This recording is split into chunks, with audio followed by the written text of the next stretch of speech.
She's over there. We'll just go over and we'll just say hello to her because she looks great. Just... Let me come along. Paul, you can... On this trip. You'll know more what to say than I because you're a musician. You're very, very smooth with the gals. Excuse me, thank you very much. But I really wanted to. Friend of the groom? She's right there. Nice to see you. Good for you. She's right there, too. Where is she, exactly? She's right out in that. She's right out here. Nice work. Where? There she is. Where? She's right here. I don't here. even see. Where is she? Oh, my gosh, here she is. Look. Now, doesn't she look great? Belinda, you really...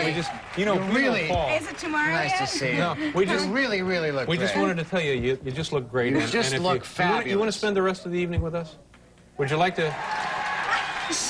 Yeah, it's hard for you to really say what you're thinking now, which is you'd like us to leave you alone, I'm guessing, is it? Do you have plans? Where are you going now? I have to go do an interview. Yeah, with who? Slice magazine. With Slice magazine. Slice. Oh, it's the prestigious Slice magazine. What is Slice magazine? I don't know. Yeah. What is Slice? Here, I got it. It's a drink in it. Oh, yeah, it's... Video magazine. Yeah, the prestigious... Blow that off, babe, and come spend the rest of the evening with us. Come on. Well, just come on in and have a seat. We really love you, too. Forget the magazine. It'll be great. Okay. We'll send out for something. Would you like something?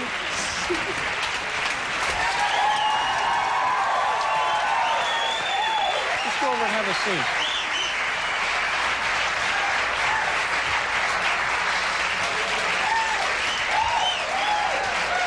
Now you really do look great. Now get those, don't let, now who are those people? Don't let those people in here. Who are those people? Are those like your deadbeat entourage? Do you know those people, like your PR people, record people? Katie and Liz from MCA, and that's record Janine, people. my friend. Get the record people out. Everybody else can stay. No, the deadbeat record people have to go. Goodbye. That's all right. Goodbye. That's all right. Okay. What? Yeah, the weasel management people. Just get them out of here. Now we're going to bring out our first guest, and you can sit right over there. And if you have something to add, you know Buck Henry? Yeah, I do know Buck Henry. I think he'll be delighted to see you. Okay. And he will love you, too, Belinda. He will. Okay. So now when he comes out, Belinda, you're going to have to move over one. Okay, I will. All right? I will. All right. Okay. This will be great. Slice magazine. She's giving up. Did they try to make you think it was Life magazine? I don't know. My first, yeah, there they are. Good. They should stay out there.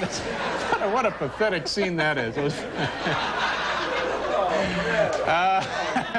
No, that's where they belong, damn it. Our first... Maybe we should get her in here to explain the hat, huh? Well, that's your hat. Anyway, our first guest is he's an actor, he's a writer, and he's also a director whose screenplays include The Graduate and Heaven Can Wait, and this season he will be appearing as a member of the cast of Falcon Crest. Folks, it's a pleasure for me, and give him a big welcome to say hello to Buck Henry. Come on out here, Buck.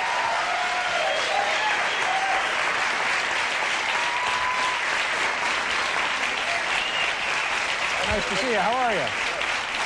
Buck Henry, ladies and gentlemen. It's an exciting night so far, don't you think? It's so incredible that I have a photograph I took of her a few weeks ago in a wetsuit that I'll be glad to send you. Is that right?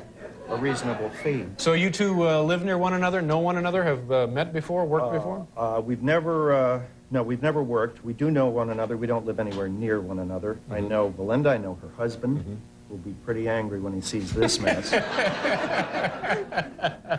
Now, you know, for a long time, and I only mean this in a really positive sense, I've certainly been an admirer of your work as an actor and a writer and a director and so forth, and it's a real pleasure for me to have you on the show.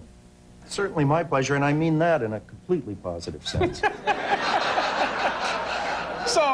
So why don't you tell us a little bit about your personal life, because we know about your professional life. I mean, you have amazing credits. You've accomplished many things in your lifetime, but I know nothing about you as a private person. Very few do.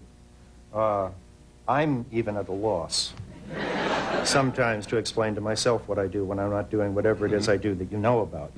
Right. Specifically, what would you like to know? Well, in your free time, what do you do? Do you go on vacations? Do you have Yes. hobbies? Do you have Yeah. pets? Do you cook? I'm not allowed to have pets. Why is that It's exactly? because of one of my hobbies. I see. Well, that makes perfect sense.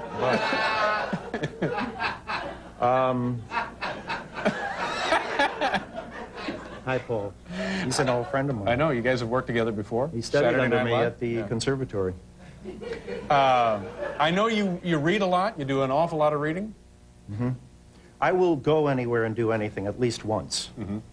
That's fairly well known about me, and it's certainly kept me in a good deal of trouble over the years. But I do what normal people do when I'm not doing whatever abnormal people do. I go to films, I go to plays, just like you do. Do you? Yeah. No, I do. Yeah, I go to films. I go to plays. You read books? Read books, that's right. Do you travel? I have traveled, yes. Probably not as extensively as you have, but I've done a I'm little 3 times travel. as old as you are. No, I would. No, you'd be 120, Buck. 120 is an exaggeration, but it's not far off. You know, it didn't occur to me that you had upset at one point in your career Walter Cronkite. That completely went by me. Oh, yeah. Well, it's gone by a lot of folks. It may have even gone by Walter, but it's an odd story. You're referring to SINA, of course. Right. The Society for Indecency to Naked Animals. Now, what year was this? Was this in the late 60s? It was early 60s. I think it was 61. For those of you who are too young or too careful to remember, this was an organization that was founded in an afternoon by a friend of mine who enlisted me as the president of an organization called the Society for Indecency to Naked Animals to suggest to the American public that there was a kind of obscenity in our midst that we hadn't noticed, namely unclothed pets and barnyard animals. And I went on the air to do it once as a kind of a joke, although I pretended it was straight, and it ballooned into... Now, you didn't go on as Buck Henry. No, I went on as G. Clifford Prout, the president of the organization. Prout. Prout. And it was so reasonable that everybody picked it up. I got into a lot of papers, and then Walter Cronkite picked up a piece I did in the zoo in Los Angeles, in which I condemned the zoo as the burlesque show of the animal world. And sang the Cinna marching song, and it was quite rousing. Got me pretty excited. I don't suppose you remember a refrain or two of the marching song? Yes, I do. Although I haven't sung it now in some 20 years. It goes, high on the wings of Cinna, we fight for the future now, to clothe every pet and animal, whether dog, cat, horse, or cow. G. Clifford Prout, our president, he works for you and me, to clothe every pet and join the fight for worldwide decency. And it goes on and on and on.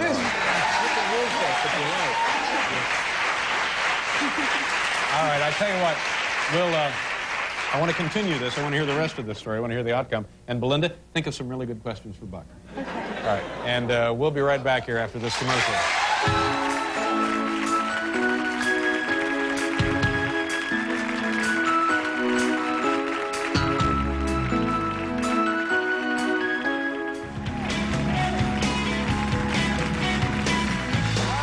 Buck Henry is here, and Belinda Carlisle is here, and you're hating every minute of this, aren't you?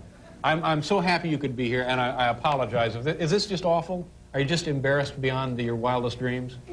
Well, I just wasn't expecting this. That's all. But it's, tell her why she's here, Paul. Well, because she really, really looks great. She's in great shape. She's in fabulous shape, and she... And she has her mother's hair color now. Yeah. And her hair's... That's why. Yeah. She hates us all now. Yeah, I know Totally she hates us all, and but you'll come back eventually, won't you? Oh, yeah, definitely. Okay, Buck, so anyway, now, to follow up here on we left you at the zoo with the marching song. Yeah, yeah. And Walter Cronkite. And then nothing happened between then and now, which is... But now, wait a minute. How did Walter Cronkite figure in this? Oh, because it was a local piece that somebody did of sort of local color, and they fed it to the network news, and he put it on as the last piece on one of the evening shows. But it's straight. Not grasping the whimsy. Not, well, not really grasping the whimsy or much of anything else. Which is probably good advice, don't you think? I never grasp the whimsy. It's too ephemeral, and it can get you in the end. Yeah. But I don't know. They didn't come with me. But anyway, he was angry when he found out that I was an imposter. Yeah. But that must have been a certain amount of fun for you, to know that you had gotten... Absolutely. I was actually traveling at the time and didn't see it or know about it until some days later. Yeah. And they sent a guy after me to break my legs, but I don't care. That's the way Walter like operates, though. Yeah. That's a sure sign Cronkite is mad. All right, now let's talk about your association with Falcon Crest. You explained to me that you're not necessarily joining the cast. I'm actually not a member of the cast. I joined it as a cameo performer for either 3 or 4 shows. I'm not sure. I actually haven't ever seen Falcon Crest. So I'm not... I tried to get someone to explain to me what the story was. In fact, Miss Wyman, who attempted bravely to tell me how I fit into this mass of peculiar people, but she couldn't do it. Yeah. Is Falcon Crest the it's not the spin-off of Dallas. That was Knots Landing, wasn't it? I don't know. Yeah. I think it was, and I'm not sure whether it was a spin-off of anything. It has to do with wine. Right. And as you understand it, you will be what on the show? I apparently have been hired by Miss Wyman to murder or to drive someone crazy. And I seem to be a kind of expert in special effects and magic. Yeah. So neither of which, of course, is true about my own personal life, which is why they chose me. And so I do that. I drive someone crazy, but I'm not sure who it is. But mainly that's because I didn't understand the script when I read it. Have you done this already? Has it happened? I've done it, yeah. You've done it, yeah. And you still don't have any more details? I have no understanding of it at all. But I have a hard time following shows like that. Yeah. What was it? What was the motivation for you personally to take the gig, as we say? An enormous amount of money. There you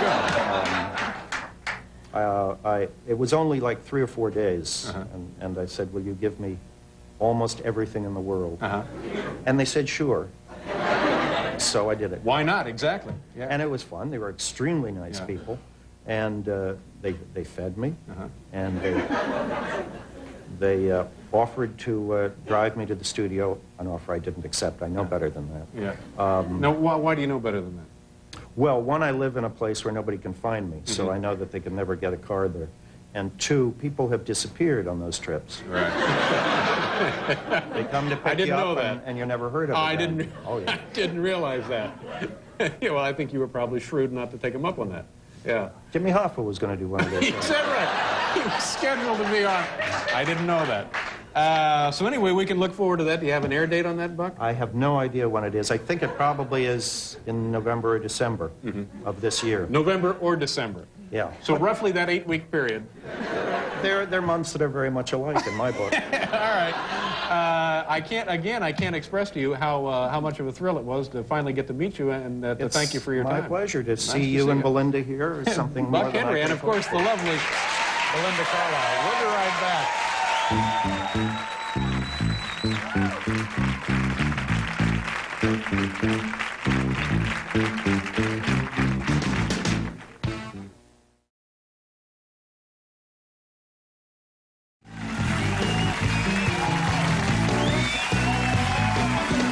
Welcome back. If you're just joining us, we're taking a look at the crowd activity on the streets of New York City. Hal, do we have a second to go back down there again? This is 6th Avenue at 50th, right across from Radio City Music Hall. That's the Exxon building, the McGraw-Hill building, Time Life building, something like that. And let's see. Can we look in the window of Lindy's and see if anyone is having dinner? Is that where we are now? Like we're right in front of that? Okay, there's the, is that the tree everybody's talking about right there? What does that sign say, Hal? Back up, let's see what that says. There's nobody here except people with money. All right, put your hands up then. Drunk, leaving Lindy's. Shay, call me a cab, will you? Oh, I see, it's in a little thing there. Admiral Nimitz, my good man, I'm not a doorman, I'm an admiral. Drunk, all right, then call me a boat, I gotta get home. Oh, gosh, what a lot of fun. Anyway, there's folks in there dining, and, hi, how are you? Did they ever clear up that poison gas leak? All right, let's turn around and head to Radio City Music Hall, and then we got to bring out our next guest. Oh, there's some folks dining. Hello. Oh, that's kind of festive, don't you think, Paul? What did he do? Yeah. Mr. Big Shot here closing a deal with a wad of pastrami in him. Okay. Oh. Yeah, he is closing a deal. Yeah. That's the kind of guy. He has trouble closing. You know, that's not everybody can close a deal like that. All right. So anyway, it's festive. Very nice. All right. We'll come back to all of this a little bit later. Hello. Hi. How are you? Our first guest tonight is an actor, writer, and director whose screenplays include The Graduate. By the way, very nice, Paul. Thank you. Oh, thank you so much. Very nice.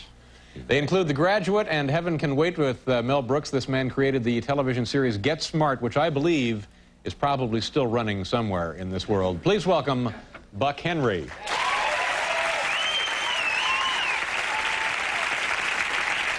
Hi, Buck. Awfully good to see you again. Thank you for coming back.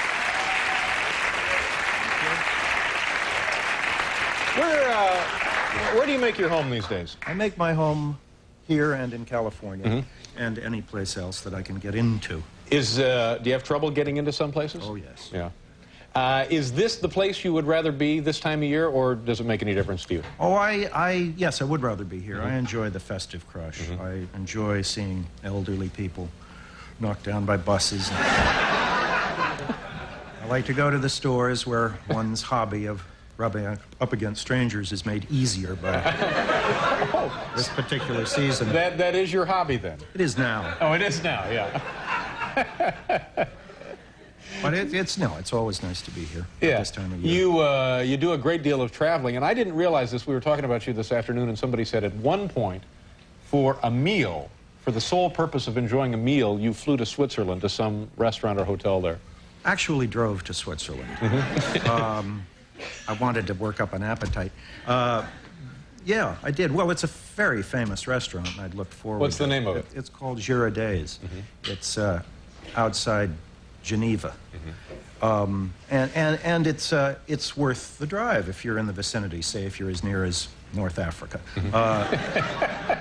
It's an event, as you know. The French take their cooking very seriously, although it is in Switzerland. It is a French restaurant. Right. And isn't that a little intimidating for the average diner? For a person who dresses like I do, yeah. It is intimidating when you know that a major part of your personal fortune is going to be absorbed in lunch. Yeah. But it's a very theatrical event. You know, the guys come out of the kitchen and shake your hand in between courses, and they cook things that you've never heard of, and you eat things you would certainly never think of eating anyplace else. Can you give us an example of either of those two categories? Things you've never heard of or things you wouldn't eat? Well, let me think. The French will cook anything that has ever moved.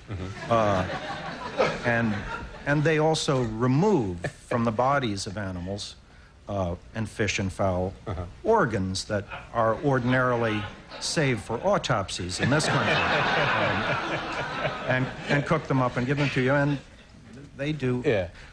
Many years ago, I was in a restaurant in Paris, in what was then the Les Halles district, still the Les Halles district, but then it was a marketplace, and there was a restaurant that specialized in tripe.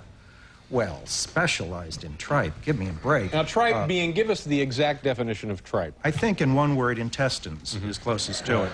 Not necessarily stomach, or just intestines and the stomach, or What's the breakdown on that? I think it's mainly intestines, but for a special price, you can get the stomach thrown in.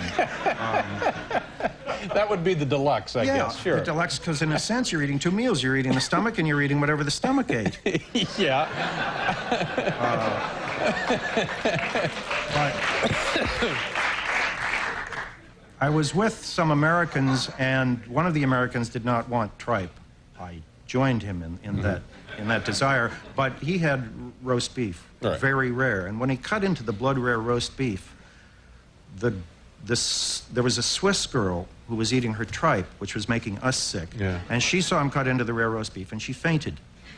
So it's all in your point of view. Yeah, yeah. Do you recall how the tripe was prepared? Was it breaded and fried, or in a sauce, or with cheese on a piece of white bread, or?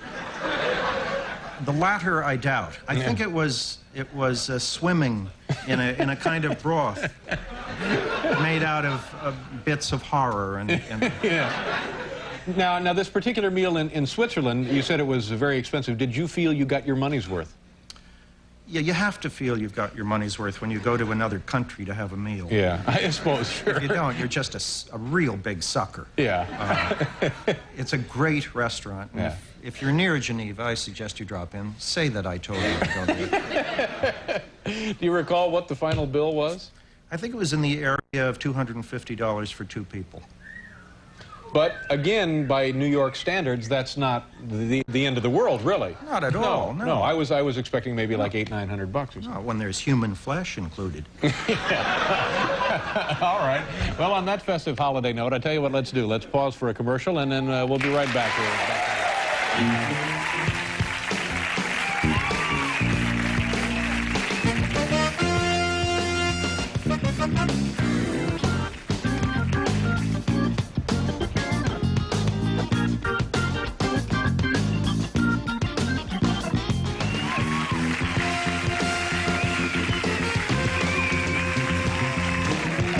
Thank you, Paul. Welcome back to the program. As you can see, Buck Henry is here with us.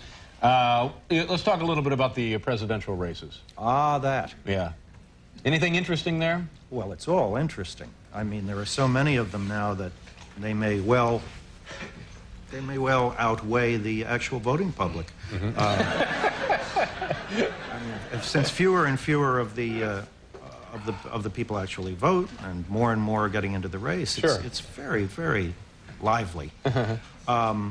I don't think any of them can be elected to any office, actually.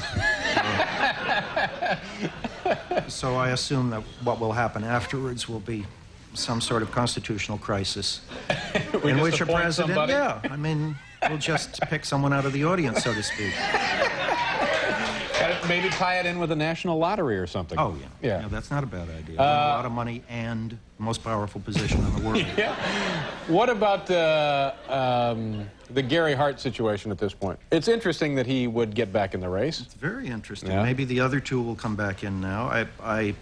Now, who else fell out? Biden left? Biden left, and who went before Biden? Was it Truman? Truman. Yeah. I don't know. There was another one in that in a knot there. They all kind of left together. I can't recall. I don't know. Maybe it was only Biden and Hart. Maybe it was. Biden seems like two people sometimes. But he's doing a fine job if he can learn the difference between who and whom. And what is that difference? I have trouble with that myself. Well, who takes the verb? Whom is the object of it? And Biden says things like, we're going to give such and such to whomever is able to handle it. And it strikes the educated ear very badly. But I guess in an era when one can feel victorious if you can make your way through a presidential sentence and make sense out of it, that isn't a big deal. No, it's not the worst it could be. Not exactly a felony. It's not war. No. So it should be whoever. Now, how do you use whom? Well, we will give the nuclear bomb to we will. I don't know. I guess I've never used used your name it. right off the ticket then. And then Hart, I guess in the back of everyone's mind now, people are just holding their breath, waiting for it to happen again. Or something better. I see no reason to stop at a peccadillo. Yeah. Why not go for...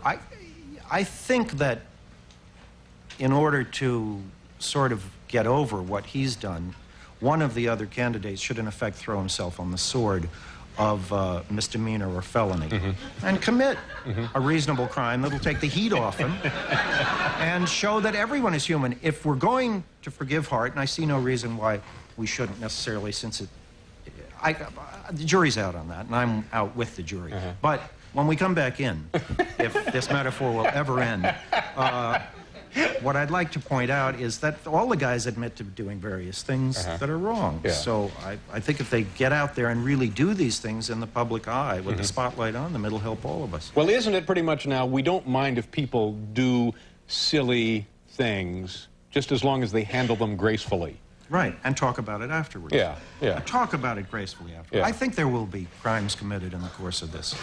I mean... Like hold-ups or something? Well, certainly the money that is needed to run a race would, I think, allow us to forgive a candidate who, say, sticks up a bank. But, knocking off a liquor store here and there. And there are tempers, too. I mean, you know, Dole has a vicious temper. This isn't a secret, folks. You know, it's a legendary. He's flown off the handle a few times, and I wouldn't be surprised if, in the course of the campaign, he turns and, you know, drives that pen he's always carrying into someone's throat. We'll certainly look for these, and it'll be fun to keep score and see how you do with these kind of predictions, Buck. I hope you have a good holiday. And you too, Pleasure David. to see you as always. My pleasure. Thank you for being here. Buck Henry, folks. We'll be right back.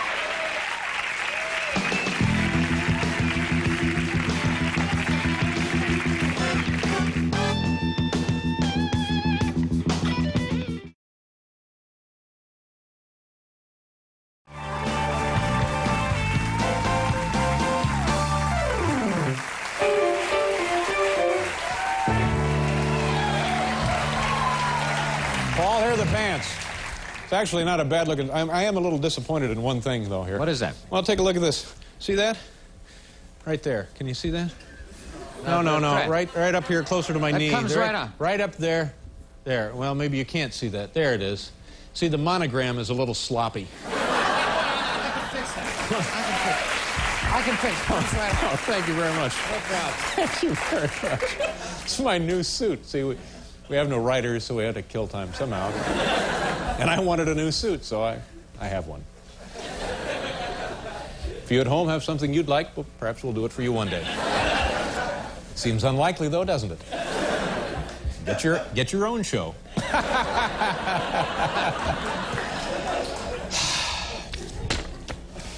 A new suit. I feel like $1 million. Now, what are you doing? Leave me alone. My stuff. Don't be looking at my stuff. Okay, our first guest. We're always delighted when he can be here on this program and drop in and say hello. He is a funny and talented writer and a performer whose film scripts include The Graduate and Heaven Can Wait. Ladies and gentlemen, please say hello to the multi-talented, always gifted Buck Henry.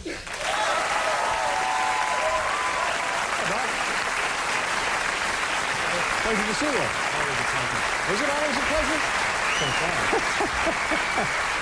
Well, that's good. You did. It's a great thrill to be here. I haven't been on a show like this with a professional regurgitator in, I don't know, months. Are you familiar with regurgitation? I am indeed. As we all do, practice it myself from time to time. But there used to, you know, on 42nd Street, there used to be a place called Hubert's Museum, which all dyed-in-the-wool New Yorkers remember if they're old enough and sick enough. And in Hubert's, there was a regurgitator. I think he was called Waldo, inevitably. A small man with a Middle European accent, the climax of whose act was the swallowing of a live mouse, which often separated the men from the boys, I would theatrically think so. speaking. My God, what a beautiful suit. Well, thank you very much. Gosh, how nice of you to notice. How long? Brand new. Really? Yeah. Took him 4 daes to make this suit. 4 days. Yeah. There's a place in Rangoon, as you get out of the cab and go toward the store, a guy says, "It's ready." Even before the fitting. Yeah, doesn't even know you. Now, let's get back to regurgitation for a second.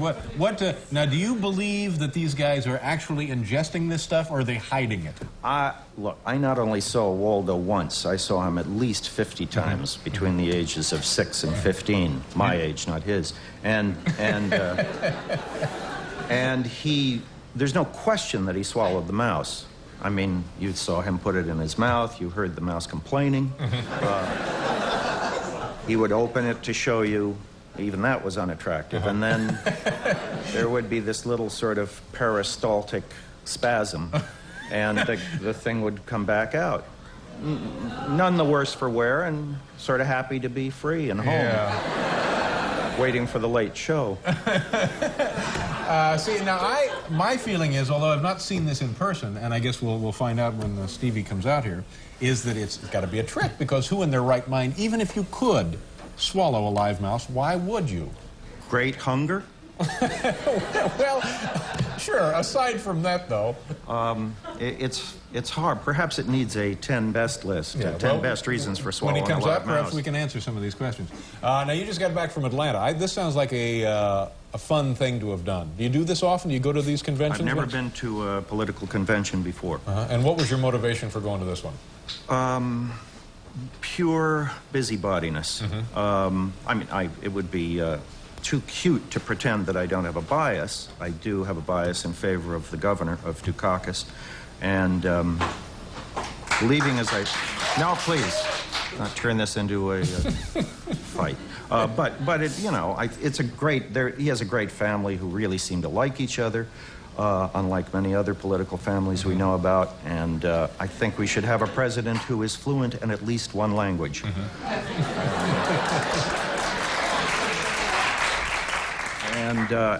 And it, as an experience, the convention is unlike anything else there is. What impressed you most about just being there, being in the facility and walking around and seeing the politicians and the media and First of all, you're in a room with, I don't know, 17,000 people, none of whom is smoking. Because it's forbidden. It is too small for a convention, but that makes for a kind of friendliness that some people object to and other people like. You have to have, I brought them along to show you, credentials. Right. Now, the trick is to wheedle, whine, and bribe your way to as many credentials as you can, and they're all, like, they all say different things and all get you into different places. Right. You want to look at these close up? This is a DNC member-elect. I don't know what it means, but it got me almost everywhere. Did you have to pay for any of these? I performed personal services for the women. Oh, now this is nice. Geez, this would be a great title to go through life with. Honored guest, yeah. Honored guest. Yeah. It's incredibly complicated getting from place to place.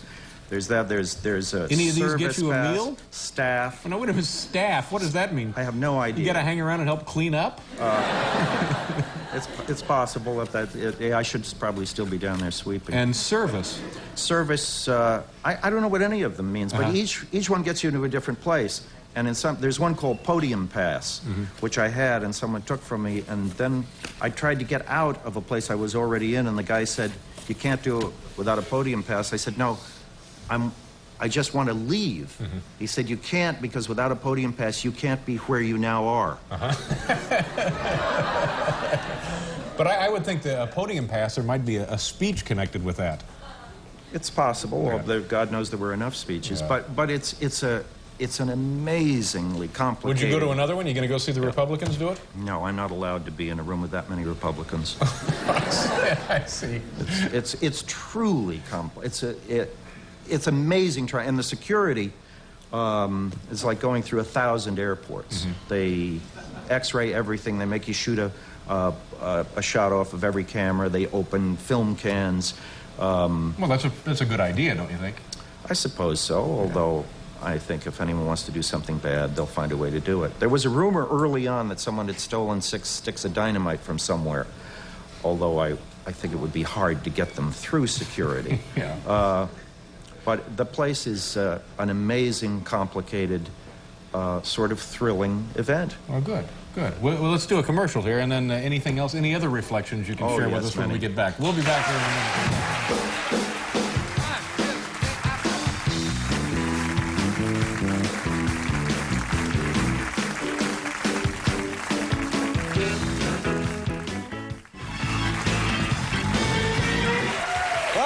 show. Buck Henry is here. We have Stevie Starr, the regurgitator. Is he the human regurgitator or just the regurgitator? Just the regurgitator. He would have to regurgitate humans if he were the human regurgitator. Yeah, that's right. Now, that would be an act. Yeah, I'd pay to see that. And also, Marty Jones will be here with the band. And I have a brand new suit. Thank you so much. What were your impressions of Atlanta generally? Had you been there recently? I was there 7 or 8 years ago. It's a happening place, eh? It is a very happening place. Yeah. It is the convention center. It is Ted Turner's personal paradise. They're unfailingly good-natured, sure, the Southerners, to a fault. I mean, you know, you can kick one and they'll thank you and say, have a nice day. But the interesting thing about this event is everywhere you look, you know, there's Robert Novak, his fangs glistening, chasing some pinko, and there's John Chancellor, and then there's Brokaw, and there's every politician you've ever seen or dreamt of, and there's Al Sharpton handcuffed to Tawana Brawley, which in his case is, I think, less a political than a fashion statement.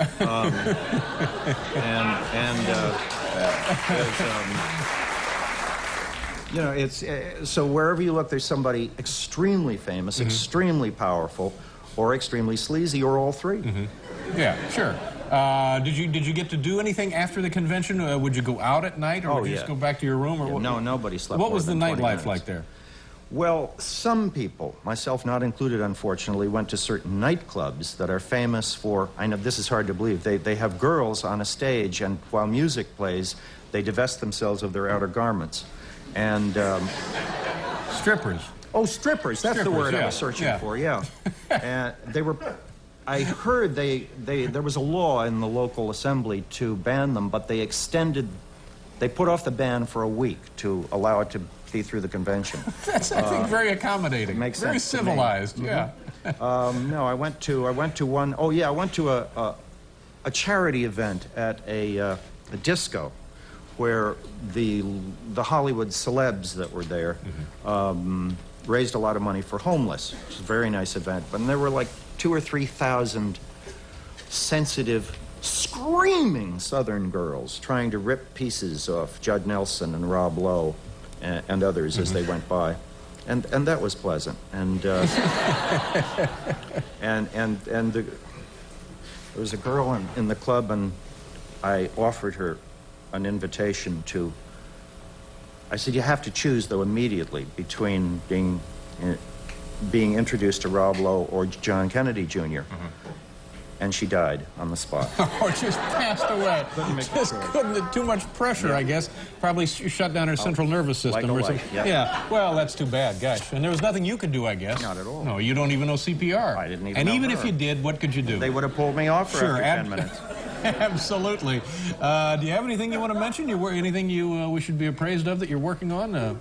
Well, I'm on strike, like all your other friends, and so I'm not at work on the script that I should be working on. But I'm going back to LA and do a play as a live person. What is the name of the play? The play is called Kingfish. I'm going to do it at Los Angeles Theater Center. All right. Come up later. We'll fit you for a suit. I like that. Good to see you, Buck. Thanks Always for being a here. pleasure.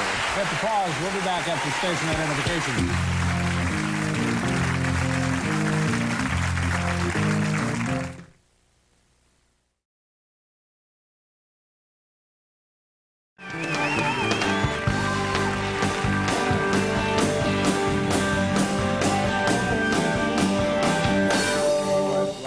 I wrote that one, for example. I heard you wrote That's one of Poor mine. Pitiful Me. Well, you gave him the idea. Of course I did. The title and the first line. Impressive. Paul, do you feel better about yourself now that you lost that weight? Well, Do you have a better attitude about yourself? I feel a lot better, and I don't want to go back. Do you like the you've become? I don't want to go back to the old you. I don't gotta blame tell you. you the truth. Our first guest is a writer, actor, and there's Paul right there. And the pills, if I may say, they're herbal. all natural Yeah, that's herbal right. pills. Yeah. Our first guest is a writer, actor, and director whose films and screenplays include The Graduate and Heaven Can Wait. Ladies and gentlemen, please welcome back here Buck Henry.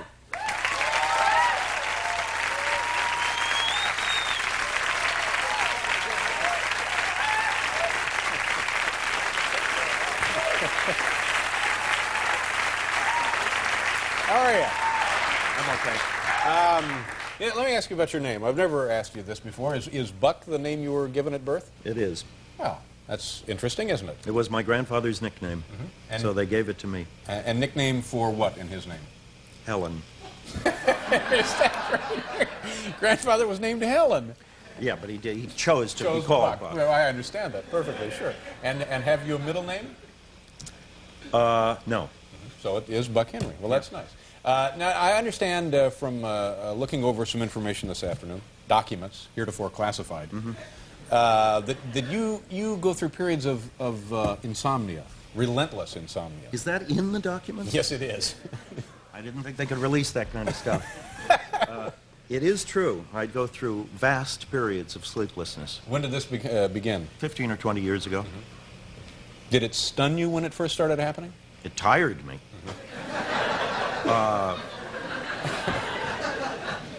Have you never been in insomnia? No. I mean, I've had trouble going to sleep that maybe last a half an hour, 45 minutes, but never what I would describe as insomnia. Yeah, no, after a week or so you begin to know what it's about. You've actually been without sleep for a week? Not without complete sleep, not completely without sleep, but I've gone 7 or 8 days with 1 or 2 hours a night. And it gives you a new perspective on the world. What happens? How does the perspective change? You move from a kind of self-loathing into a general hatred of everything. Well, I know that feeling. Yeah. And I get plenty of sleep. Physically, how do you feel? There are times during the day, even after 3 or 4 days of no sleep, when you feel sort of good. You get a kind of a crazed high.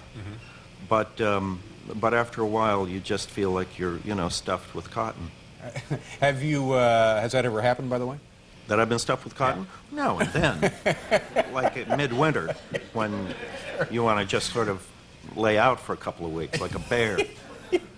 Have you sought treatment for this? Sleep clinics and such? No, I'm scared of sleep clinics. Why is that? Well, who knows what they'll do to you once they put you out? And who wants to lie there in a bed for days at a time connected to wires that are making weird signals? Well, I'm not sure that would happen. You aren't? No. Well, you think you go in and a guy hits you over the head with a mallet? No. I think you go in and you explain your problem, and he might suggest a couple of exercises that might help you get to sleep. No. It doesn't work that way. I see. Classified documents that I've seen suggest that they have rooms where they put you in beds, they hook you up to wires, and they check your REM sleep, and you go through hell. I have lost sleep thinking about going to sleep. Well, see, there you go. We had a gentleman on this show a couple of years ago who had not slept since literally World War II. He had been awake all those years, and the only benefit, the only good thing he could say about it was he saved all kinds of money on pajamas. Yeah, that makes sense to me. And laundry bill. Yeah, that's no right. sheets not having to do anything about that. Anyway, so have you slept recently? Not a lot recently. Yeah. Although I was sleeping a few minutes ago in the dressing room. That's funny. So was the audience out here.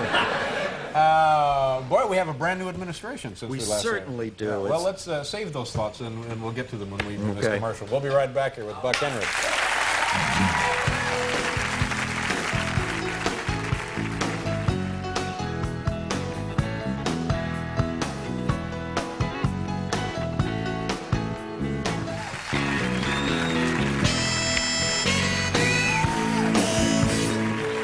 Okay, so any observations about the outcome of the election? No great surprise, I guess, to anyone? Certainly not a surprise from fairly early on in the what do they call it? The, I don't know, the re-election process, the campaign. Process, yeah. Campaign, exactly the word I was looking for. You need some sleep. I do need some sleep, and I'm going to get some any moment now. What about Dan Quayle? Does that, I mean, it's almost beyond making fun of at this point, isn't it? And yet you don't stop. No. And I think that's really fine of Looking you. for any easy laugh we can mine. Well, I think we'll have at least 4 years of those easy laughs, and I look forward to it.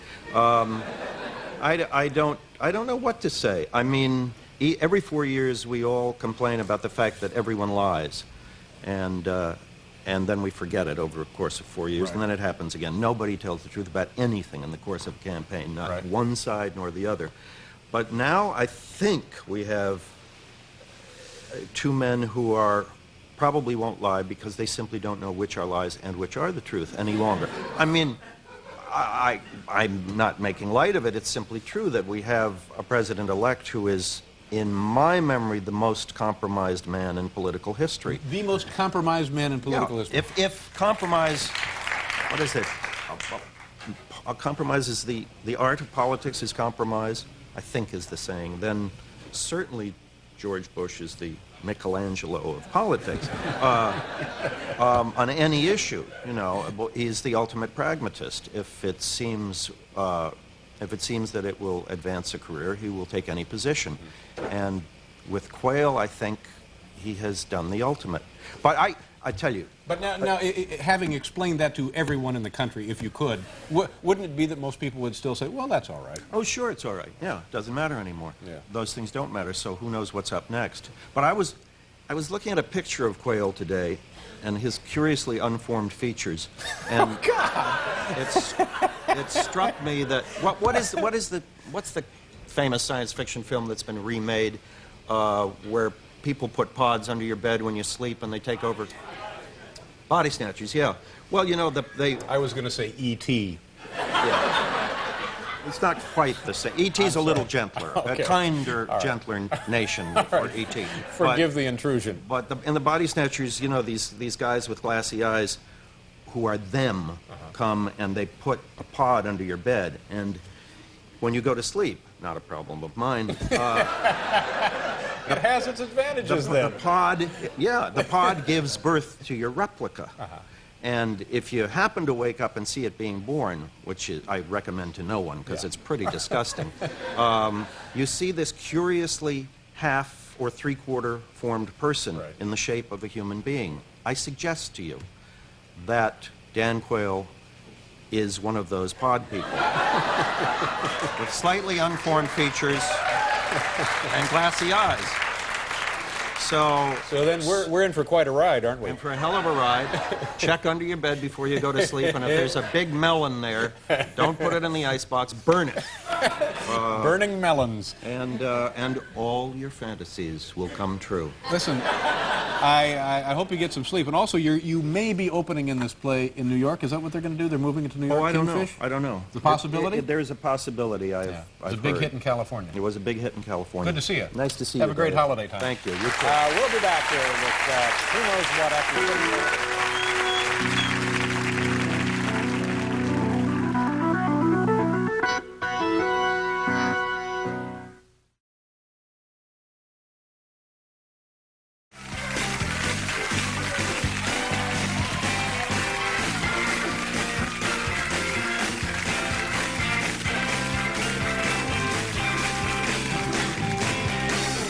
Welcome back to the program. This is fun. It's like having a new little friend visit your house.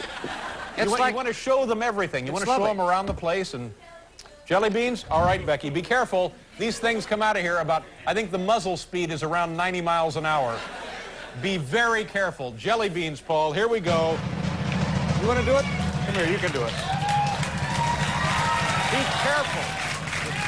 For one there. But be careful, you're going to get hit. Just hit, yeah, one, but be careful. Look out.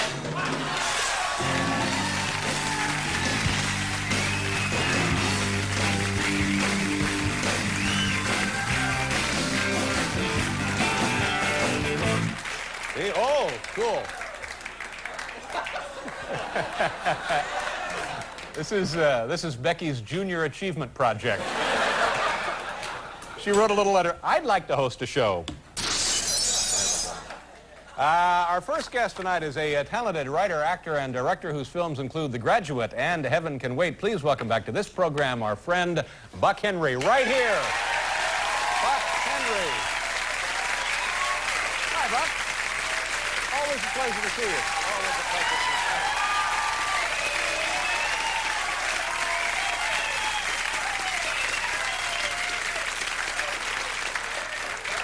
How you doing? Dave. I understand, and this is sort of interesting. Yeah, lovely Becky. I understand because of the appearance on this program, you don't get to go see the auto show that's in town now. I don't get to see it today. But you will be going. As soon as this is through, I'm going over there and line up for tomorrow morning. Do you really love automobiles? Oddly enough, I've never been in a car. Jeez, And that's why I find that hard to believe. friends of mine suggested I go sort of feel it out. Not even coming home from the hospital when you were a baby. Oh, no, never. No, they rolled me home like an Easter egg. Do you have cars, a big collection of cars, or just kind of a... No, I have none at all. Really? No. Then why would you be drawn to the auto show? Well, it is, after all, the leading cause of death among... I mean, there's curiosity for things that don't involve one. Yeah. And I just like to look them over and see what this curious machine is that people are determined to get into and crush their neighbors with. Is that an actual statistic that automobiles are the leading cause of death in this country? I can't think of anything that beats it. Can you? I don't know. Well, this is a great way for the show to go now. Let's try and guess what might beat that kind of carnage. I think it's things that stick in the throat. Okay, all right. Did you see? I'm sorry I started with that. Did you see the Academy Awards? Oh, of course I did. Yeah. I wouldn't miss it. Yeah. No, when I was in the Army, I deserted in order to get back to see it. There's no year I haven't seen it. But I had a little trouble this year because I did go into a kind of shock during the opening number. And I sort of stayed comatose for an hour or two after that. Were you other than that, were you surprised, delighted, disgusted by any of the proceedings? All three. Surprised, delighted, disgusted at almost every award. I like to think, well, after all, you know what, 1 billion people see it. Yeah, worldwide, into the Soviet Union this year, I I understand. like the concept that, say, the Ayatollah is watching with his friends, and he's saying, which low is that? Is that Chad or Rob? Because it is of great interest to everyone in every culture. Probably over there with a carton of Jiffy Pop, really enjoying himself. Yeah. Yeah. Well, and how... You know that Disney is suing as of Yes. today's paper. Yeah, I don't understand how it could have gotten that far without somebody saying, don't do that. I think maybe Disney, being very smart, saw that it was a don't do that and decided to wait until after so they could sue. Yeah. Yeah. I mean, sure, shorten Snow White's dress. Have her expose herself. That's another couple 100,000 we can get out of it.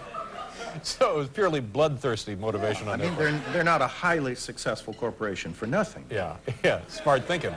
How's your insomnia? Well, it was pretty good up until a couple nights ago when I sensed I was coming here and that you would call and say, come on over. You sensed that. Now, we've discussed this once before, and your insomnia is you do sleep some, fitfully, but not every night. Is that right? Not every night. Some nights are quite wonderful, in which I'll get a steady, solid couple hours. But, That's it? well, sometimes, You're yeah. happy with 2 hours of sleep? No, I'm not happy with any amount of sleep. No matter how long you sleep, you're still going to wake up and face the horrors and the responsibilities of the day. So you would just like to sleep the clock around? It seems to me that the sleep time is taken off your death time. I know we're back to that subject. Yes, it isn't among yes. your favorites. But the amount you sleep is added on to your life. So if you were to sleep for 3 or 4 years, that part would be added on to the end of it. It's a theory. I can't sustain No, it wait for a minute, much wait a longer. minute. I'm confused. You mean we're wasting the time we're asleep? We would be alive longer if we didn't sleep No, that time? quite the opposite. We're wasting the shortening time our we're lives. awake.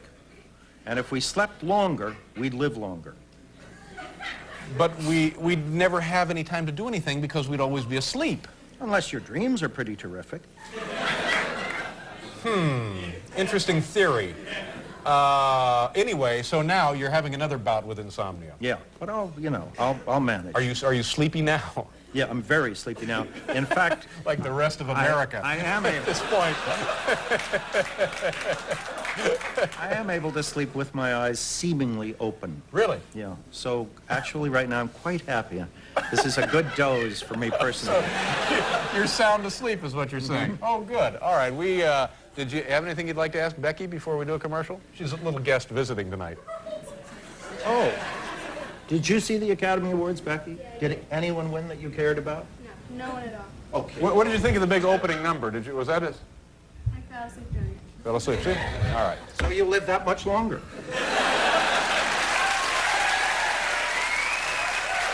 Good point. We'll be back here with Buck Henry.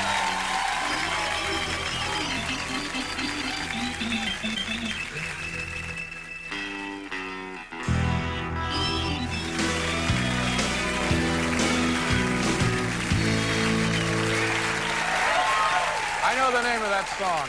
That's Little Children, isn't it? Billy Joe, Billy J. Kramer, and the Dakotas. No, Little Red Riding Hood, Sam the Sham, and the Pharaohs. Oh, is it really? Yes. Did I just get here? Little Children was another song. But was it even close to that? It was Little Red Riding Hood. It was not Little You Children. got little, right? Yeah, I know, But but it's a similar. It's It similar. is similar, Yes. as we say at home. Well, then play the other one the next We'll time. do Little And Children. we'll do a little comparison here. Okay, great. And anyway, where were we? What about the, what do you make of the Salman Rushdie thing? It seems like it may have died down, but it'd be tough to explain that to him, I would think. Yes. I assume they're looking for another book. The Ayatollah and the gang. You know, reading as fast as they can through recently published novels.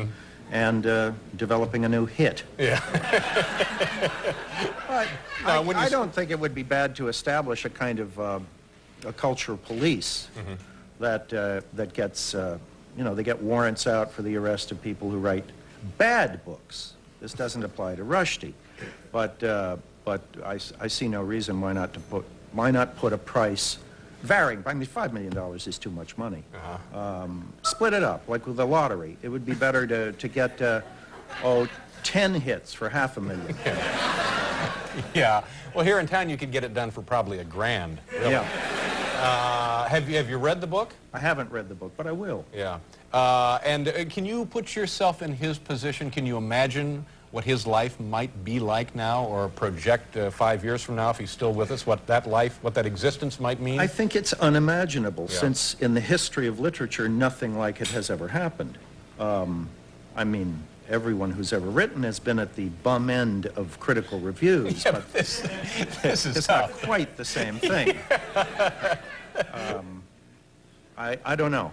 Certainly, it would be awful to think that anything does happen to him, or anybody else, for that matter. Now, have you heard this, and I don't know if I've made this up or dreamed this, but that whenever one of these hits goes out, that they've all pretty much been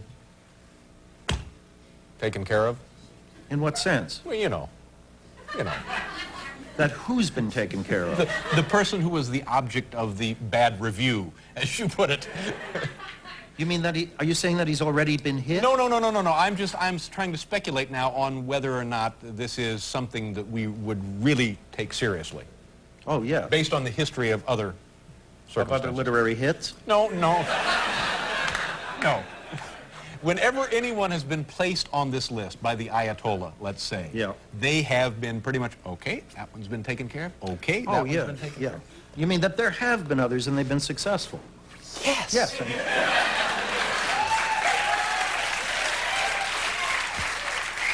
just have to be real, you know. He can't eat at steakhouses on 3rd Avenue. He has to keep looking behind him. Yeah. You were on an episode, or maybe have we seen it already, the Murphy Brown thing with you and Candace Bergen? Gosh, what a handsome woman. Some of us have seen it already. It's been on the air? It has been on the air. I get the feeling you know her, don't you? I do know her. Yeah. We are old friends, Yeah. and she is a handsome woman, and I'm a pretty cute guy, so together, I Becky, think... I'm sorry you had to hear that. And what did you play on the show? I played, well, it could only be described, I'm sorry to describe it this way, but it comes right out of the text of the show. I could only be described as a dork. Gosh. That's hard to conceive. Let's see. If you'd like to see Mr. Henry in person, he'll be at the auto show tomorrow. Thanks for being here, Buck. Dave, a nice pleasure, chatting with Greg. you. Thanks for pause for station identification.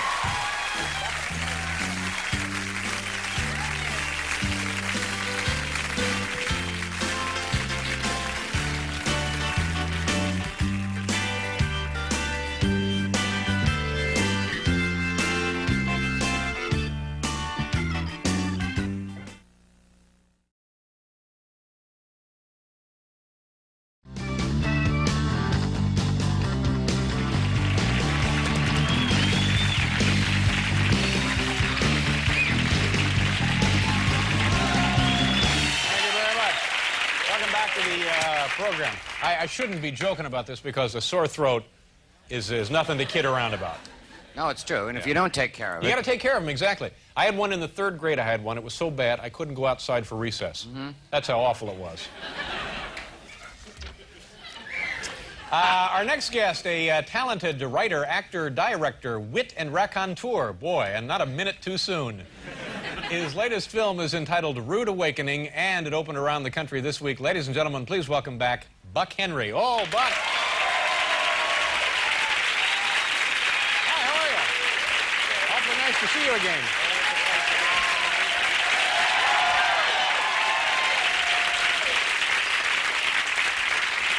How you doing? What was your childhood like? Where did you grow up? You seem like an Easterner, but I am. Are you? I split it between New York and L.A. Did you grow up here? Mm-hmm. Yeah. And L.A. I see. From what age to what age were you in Los Angeles?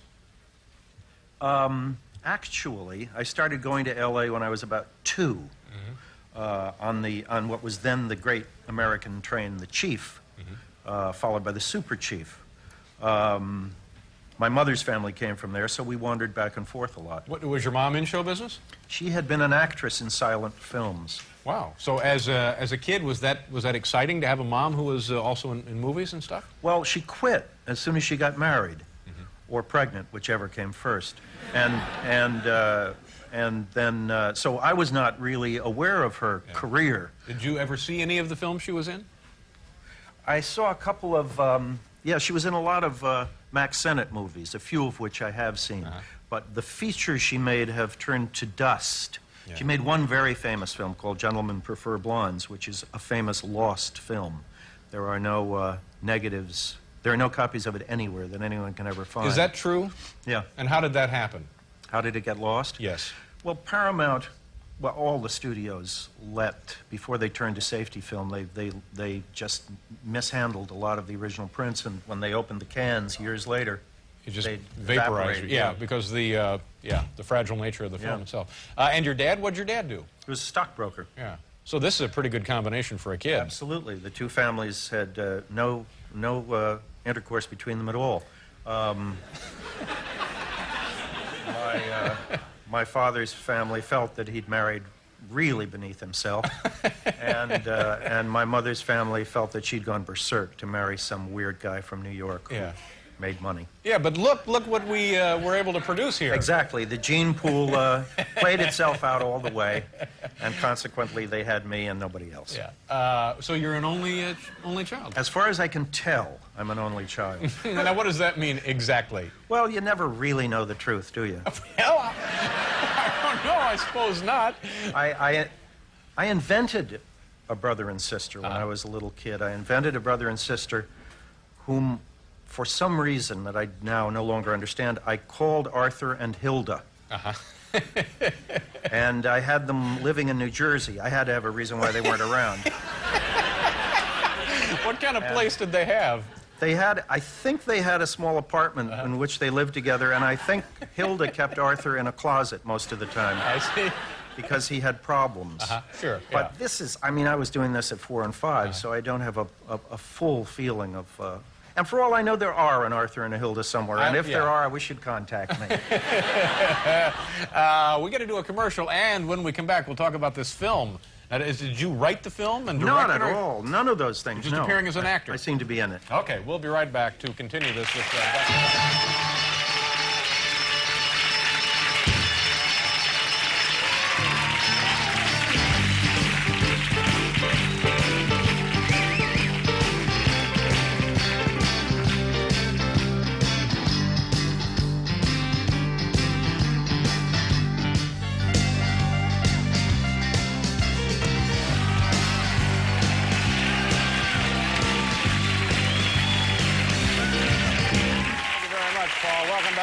Buck Henry is here, Paul Prudhomme is here, and that's it. That's plenty of show. No That's enough show. Cher's not here. We don't need her. Things are going flawlessly without her. Well, we'll see about that. Well, hey, that's no attitude. No, it's just I miss her. We started together in a sense. In what sense? It was Bucky and Cher originally. I didn't realize that. Yeah. No kidding. I Got You, Buck was the first song. And it just didn't work. It didn't work very well, no. Geez, that's too bad. One of the first of, well, not too many show business setbacks, but I would guess a heart-wrenching, whatever you do to your heart. Yeah, wrenching. Yeah, wrenching. And then you were in the service. You went to military school. I did. Yeah, where was and that? I was in the service. Right. I went to military school in Los Angeles. Now, those are tough places, aren't they? Well, not unless you consider enforced sadism tough. It was mandatory then. Yeah. You get used to a lot of stuff that you don't usually get used to outside of your average concentration camp. Right. Now, this is usually because and I don't mean this as a generalization, but I guess that's what I do mean it as. If you're a problem child, they put you in a military school. I know it sounds awful, but were you? Well, not until I got to military school, no. You get, well, some of them, like this school, had a good academic standing, so inevitably you're in with people with problems. Yeah. And as usual, people with problems, like going to jail, the problems get bigger and bigger and bigger until they burst. and then you actually served? You were in... I did. I served our country stemming the tide of totalitarianism Good for you. during the Korean War. Right. And in what branch of the military? I was a helicopter mechanic. And you were stationed where exactly? Well, because it was the Korean War, I was stationed in Germany. Ah. So you, not necessarily the front line. No, it was a little behind the lines. Had it been the Second World War, I might have gone to Korea and known an awful lot more about another part of the world. Did you show any kind of inclination toward helicopters? Did you, I mean, any kind of... None whatsoever. That was the interesting thing. I had no mechanical sense at all. I'm a menace whenever it comes to a hammer or a nail. Right. But I thought maybe they'd teach me something that I could use in later life, in case I had to service a helicopter somewhere. Did you ever think about opening a helicopter repair shop when I you were... certainly did. Maybe combined with a restaurant or a cleaning establishment or something. Yeah, you can't make it on just that just alone. the copter. You have to diversify. Chop and shop, something like that.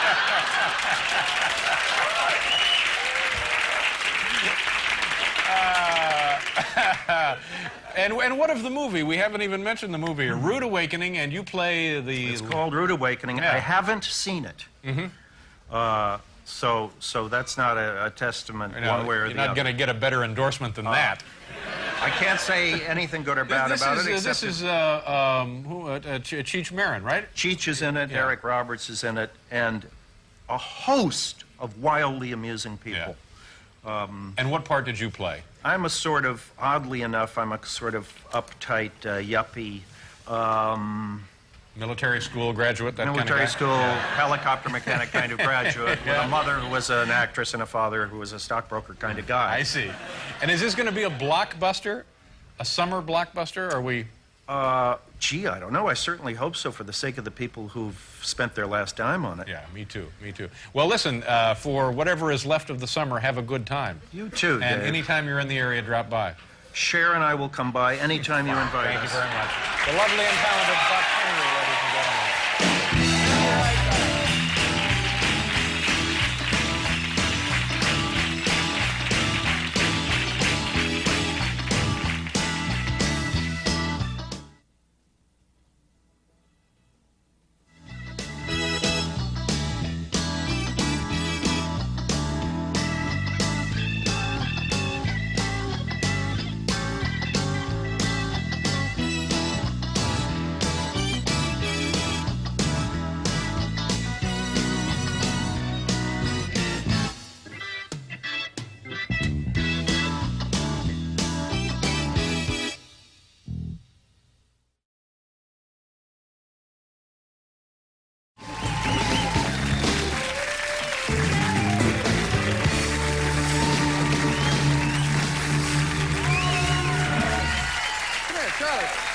Charlie, you want some of this?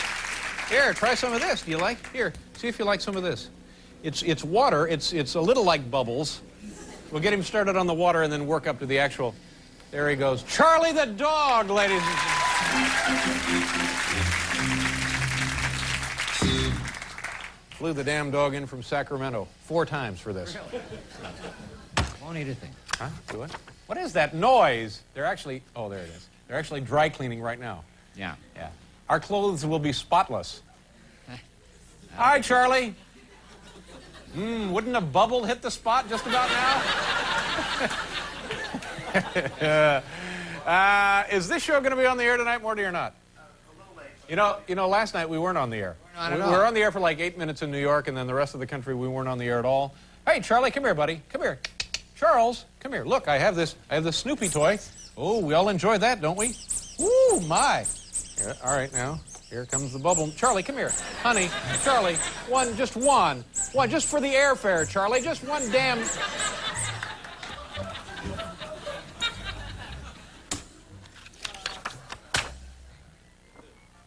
Our first guest tonight is a writer, actor, director, wit, and man of the world who opens tomorrow night in a play entitled Kingfish at the Public Theater right here in New York City. Ladies and gentlemen, please welcome back to the program our old friend, Buck Henry. Oh, Buck. Good to see you.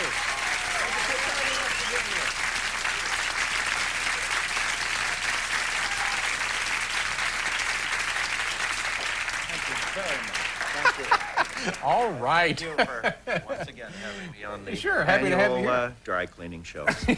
Now, tell me about the play. This was something you were in Los Angeles. Yeah. Kingfish. Now, Kingfish, this is not a holiday-themed show, I'm guessing. It is not quite a holiday-themed show, although some of it takes place at Christmas. Right. But Kingfish has nothing to do with Huey Long, nothing to do with Amos and Andy, nothing to do with any of the other beloved kingfishes.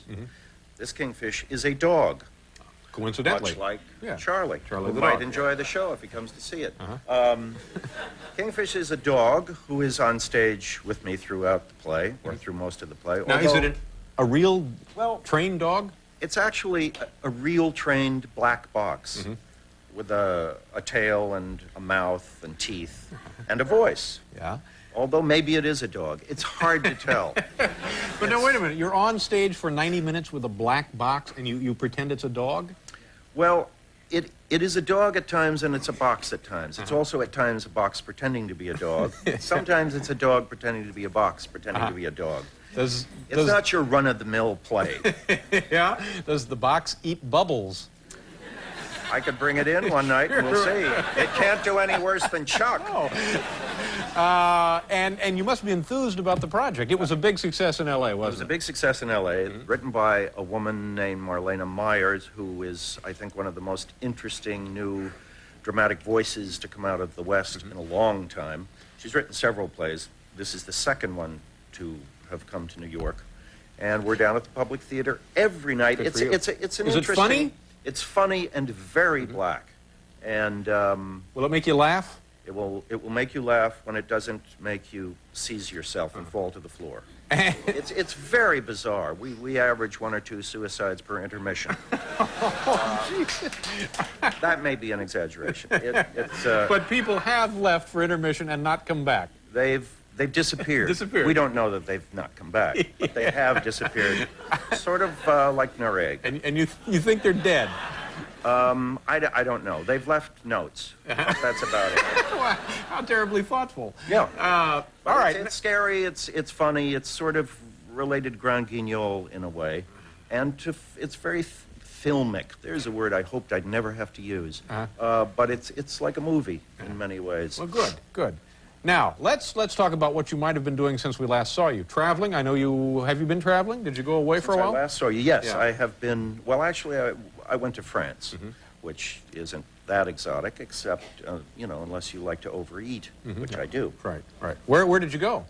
Went to Lyon and to Paris. Lyon is another city in France, as most of you probably know, and it is a gustatory center. It has Gustatory meaning... It's surrounded by 3, 4, 5, and 6-star restaurants. Wow. And wherever you go, you hear the sound of happy belching. Now, are they nice to you? And do you speak French? I speak remedial French. I speak enough French to get fed, and sometimes they are very nice, and sometimes they're limitlessly rude. But that's the French way. Yeah. and I'm sure you're accustomed to that wherever you go anyway. Oh, absolutely. I rely on it. But now, do you have like a great meal that you'll remember for weeks, months, years after you've had it? Do you remember one that you can tell us about now? There's a place, you know, you have to worry a little if you like animals, because even those of us who aren't vegetarians, and I sure aren't, you do worry about the mistreatment of animals. I mean, you know, if you eat goose liver, you know that they've nailed the geese feet to a board and force-fed it. Oh, is that right? By poking stuff down its throat. They actually nail their feet to a board? They used to. I don't know whether they do anymore, but, well, if you were a goose, you'd get out of the way if someone was going to, you know, shove all that stuff down your throat. So they nail their feet to boards. Maybe they just staple them these days. Yeah. There's a general atmosphere of kindness that's... No. So maybe just a sturdy pair of shoes. that could be it too. Heavy shoes. That's right. So now we shouldn't even joke about that. Let's know. Anyway, no, so there's a restaurant where they nail the patron's feet down and feed him goose liver, but that's just in my dreams. I see. Anyway, the meal, the dream meal. The dream meal had so many courses I can't even recapitulate them, and it cost over $200,000. Wow. Give or take a franc or two. Now, does that include the service charge? No. Yeah. So that's on top of that. Service, wine, and plates are extra. There's a plate fee, a And plateage. bread. I didn't realize that. Let's take a break here, and you met Charlie, right? Oh, many We'll be back times. here with Buck Henry. Charlie, come on back at it.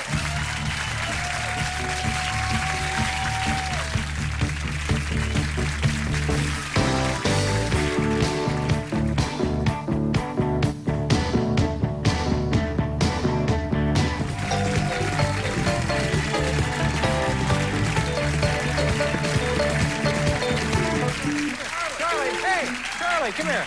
Charlie, look, the room is filling with bubbles. You're our only hope. Now, Buck is eating bubbles.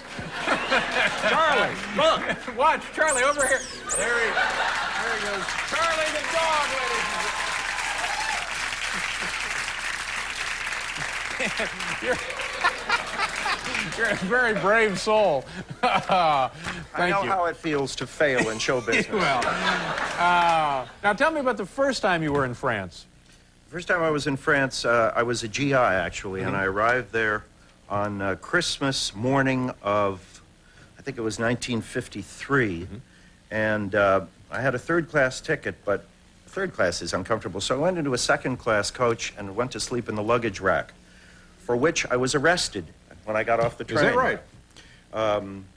The French, you know, stick to the rules. And I guess there is something that says there is no sleeping in a second-class luggage rack with a third-class ticket. Yeah, but it was Christmas, and the train, was it crowded? Yeah, no. Yeah. There was, I think, one or two other people in the roomette I went to sleep in who were surprised after they got undressed and went to bed to see someone staring at them from the luggage rack. Were you dressed in uniform? Yeah. Well, then you should have been treated with a little bit more respect. Absolutely. Yeah. But the French are not big on... You know, people talk about their rudeness, but you have to remember that they are just as mean-spirited to each other as they are to you. Well, that's reassuring. So it's not showing any prejudice, and if you memorize a few...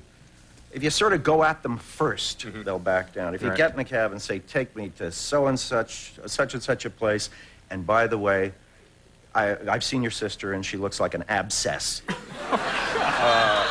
Then they back off their own natural tendency to say dumb American thing. Then they have a little more respect for you. Speaking of which, and we were, did you see in the New York Times today, I'm sure all of you did, that the Supreme Court of New York has thrown out the law governing nasty language in public so that you can yell stuff, yell almost whatever you want at people on the street and not be arrested for it, which will come as a great relief to New York cab drivers and truck drivers who won't any longer have to say things like, darn you, you cad.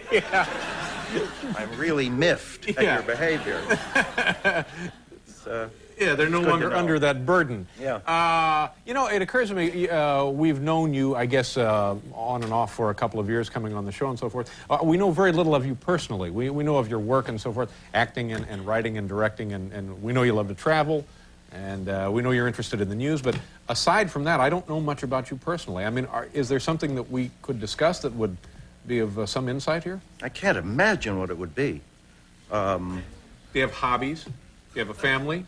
Are you married? Not that I know of, no.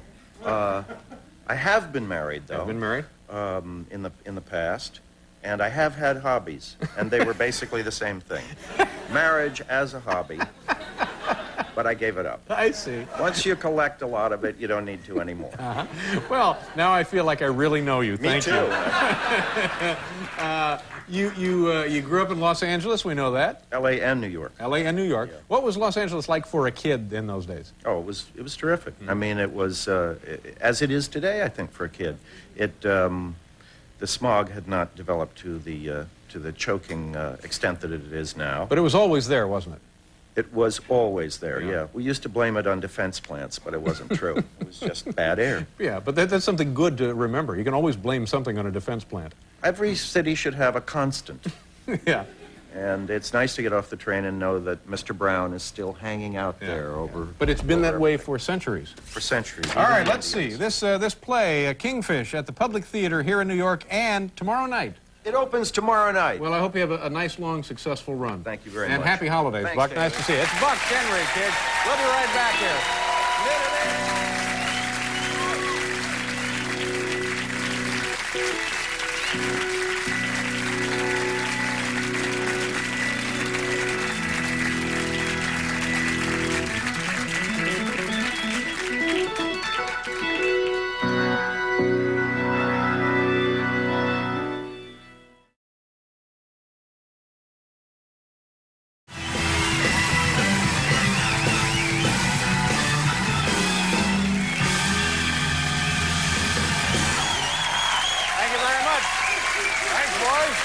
Welcome to the big show. Paul, did you hear that on British Airways? It was a flight, an airplane, a British Airways flight. They were going from, well, let's just say, for the sake of the story, they were going from town A to town B. Okay. And at about 25,000 feet, the windscreen of the cockpit pops out, and the pilot is just sucked Right out, of the airplane. And he's bouncing now against the side of the plane. I heard about it. And people back there enjoying the salted nuts and the complimentary beverages, you know, and they're saying, you know they're alarmed, and then they're saying things like, geez, I wonder if that's the pilot.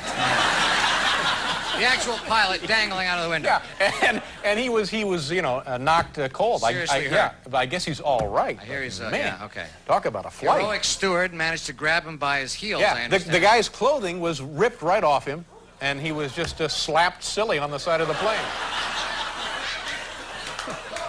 Okay now, though, I understand. Yeah, okay. He's all right now. Yeah, but well, yes, he is all right now. Otherwise, we wouldn't be joking about it. No, would we? that's true. Our first guest tonight, Morty, is the studio secure? Yes, sir. Everything else under control? All other shows have been dropped from the lineup. Our first guest is an author, an actor, and a raconteur, a photographer, and a gourmand.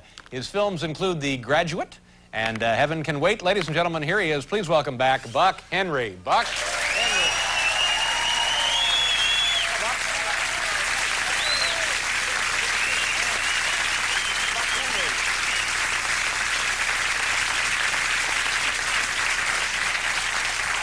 Nice to see you. Always a pleasure. How you doing? Not bad. Yourself? Yeah, I'm all right. Well, gourmand, what exactly is that? I haven't the slightest idea. Well, how's that different from a gourmet, or are they the same? That's a very interesting question, so I'll fake an answer. Okay. A gourmand is a French gourmet. And a gourmet is a domestic gourmet. Yeah, of local variety. Oh, I see. Only eats like meatloaf and mash. The gourmand will eat a snail or anything that leaves a trail of slime. And the gourmet is pretty much bacon, bologna, luncheon meats, that kind The of thing. stuff you and I like. Yeah, okay. Let me ask you a little bit about these movie credits here. Let's see. Heaven Can Wait, The Graduate, of course, legendary film. Legendary. Classic, yeah. Heaven Can Wait. Now, that was with Warren Beatty, and the reason I bring that up now, he's got the Dick Tracy. Thank you very much, sir. Man in the yellow raincoat. That's right. That he is written, produced, directed, stars in. I don't know if did he write it, Dick Tracy? I think he's just producing and directing it. Yeah, I'm sure he wrote part of it. Okay. And you worked with him, obviously. Do you know him? Are you friends? Yeah, well, we're friends. I don't see him a lot because he's always producing, directing, writing, and starring in something. Yeah, yeah. And they're, those guys are hard to pin down for lunch. Yeah. But when you were working together on the film, I guess the two of you were there Constantly. Yeah. Any stories about that we might share or enjoy now with his, the Dick Tracy hoopla that's going on? Gee, Heaven Can Wait was a long time ago. I can barely remember the film. All right, let's come back to that one. Yeah, let's come back to that one another time. Mr. Henry has elected to pass on question number 2. Tell me about your days, if you can, as a door-to-door salesman. Oh, well. They were very brief. This was in a sort of professional trough when I wasn't getting the jobs that I suspected I should be getting. Right. I got out of the Army. I'd been acting before I was in the Army as a kid. I got out of the Army and I had the safety net of 26 weeks of $26, which the Army gave one. That when you're mustered out? When you're mustered out, you get 26 of 26. Then, I'm sure it's much more now. And well, it wasn't much then, was it? no, it wasn't. You could live sort of well if you didn't eat and you slept in the alley. So I figured I'd, pick up where I left off. Not true. I had a few decent jobs, but most of the time I had to fill in just like everybody else. And one of the jobs was, I saw an ad in the paper or somewhere that said, learn how to sell Bibles and make your fortune. So for a week, this guy took me out to train me to the most pathetic hovels in the Bronx and lower Manhattan, where people were desperately poor. And this guy sold them $38 and $48 and $58 Bibles. He was himself an interesting guy. This guy was an Orthodox Jew who would he was working his way through law school, and he would introduce himself to this family downtown that we'd wander into. He'd say, my name is O'Malley. There was no way. But, they'd buy it. And then he'd open the book at random and show a photograph that had been very badly developed, where all the colors bled and you couldn't see anything. And he'd point to a guy in it and he'd say, Father so-and-so, the local preacher, local pastor. And they'd say, yeah. And he'd point at it. And they'd buy it. They'd think, oh, there he is in the Bible. So all you had to do was get an X on a line from them, and some gorilla would come a few weeks later and dun them for the money or break them into pieces. But as it happened, the next week, which was my solo week, I not only didn't sell a Bible, but I had the one Bible I had with me stolen from me, and I lent one lady $5. Well, see, your heart was in the right place after all. But were you actually, after observing this, under the impression that fortunes were to be made selling Bibles door to door? No. Basically not. In fact, I think a lot of people probably went in the toilet for $5. But somebody's making money because there are billions and billions of Bibles being bought. By somebody. All right, now before we go to commercial, you want to come back to the Warren Beatty question, or shall we just drop it? Shall we expunge it from the record? Let me think about it during the commercial. All right, this will be an excellent opportunity. Right now, for a couple of minutes, he'll be thinking about an answer to this question, and we'll continue here with Mr. Henry.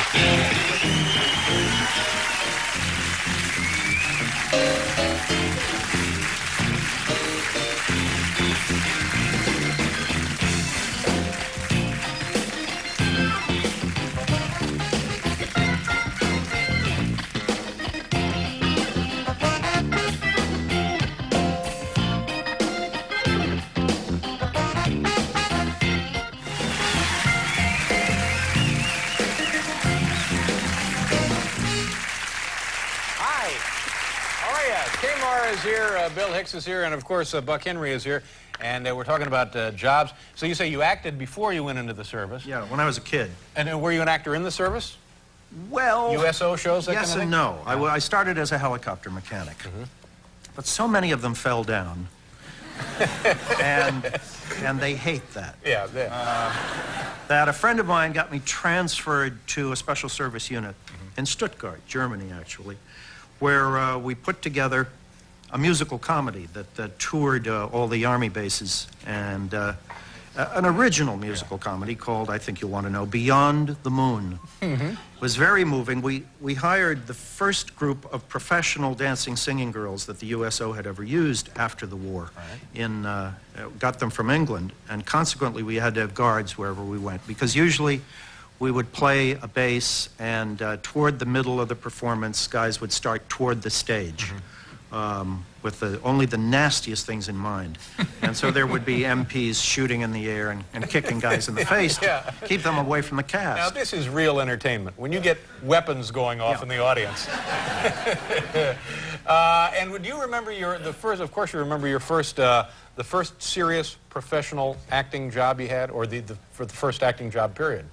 First acting job was actually, I toured hereabouts with a famous play called Life with Father. And then I toured with a number of plays. So you were just a lad when you were doing this? I was a mere slip of a thing. Yeah. But I was very mature for my age, and yet oddly innocent and young. But someday, when you have a lengthier segment, I will tell you about the lowest time. The Children's Theater in North Carolina. A professional troupe? They claimed to be professionals, in which I played the part of Aladdin in Aladdin and His Wonderful Lamp. Right. And you haven't really seen me till you've seen me in polka dot trousers and a turban. Oh, that's a nice touch. Yeah, it's a real fashion statement that I brought to North Carolina. And this was a nightmare, but we made $40 a week. Now, how old a kid were you? Oh, I was in my 20s at this point. I'm sorry, for some reason I thought you were like 11. No. You said children's theater. I didn't know. It was children that came to the theater because they didn't know any better. I'm sorry. And I thought, well, that explains why he let them put the turban and the polka dot pants on him. He must have only been 11 or so. No, he wasn't 11, but he was dead broke. Oh, I see. And did you last out? Was this a national tour? I saved over $6,000 in 2 months. Really? No, not really, no. Yeah. No, it was just in North Carolina, and it was an extraordinary nightmare, because everyone in the company, myself included, was basically a misfit. And all together on stage in this misbegotten dream of a show. And also everybody was physically weird. I mean, there was a kid who was too fat, and the girl, the ingenue, was painfully, tragically thin. She could hide behind her own arm. I'm talking. See, that's awful. Now, but were the kiddies entertained? Well, the kiddies were forced. To make everything even more comfortable, we played these. They were school assemblies at like 7:30 and 8 in the morning. Oh, well, they're barely awake. Not really the time for Aladdin and His Wonderful Lamp. They enjoyed the part where I sang to the ingenue and sort of kissed her. Yeah. Although often, because of her thinness, I would miss her face entirely. Thin of head as well, then. Very. Well, how were you spending the summer? Plans, traveling, going off? This one, no. I think I may work this summer, but I may change my mind in an hour or so. Well, whenever you're in the area, as always, please come by. Thank you, David. Good to see you, Buck. I will. Thank you for being here. It's Buck Henry. We'll be right back. We'll just pause for station identification.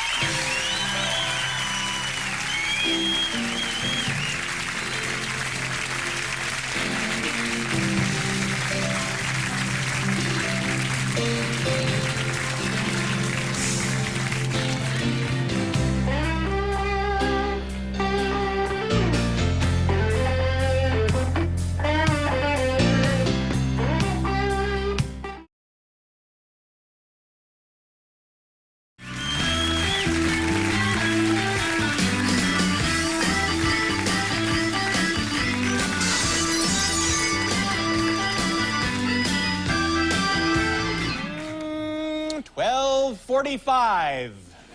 Here in the east, it's 12:45 right there, coming right up on 12:45. Woof! Right there it is on the money. 12:45 exactly.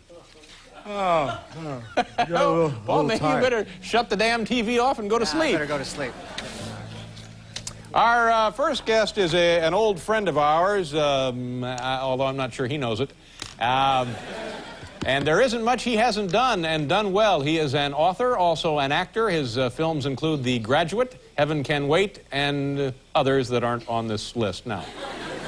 Ladies and gentlemen, please welcome back to the program the lovely and talented Buck Henry.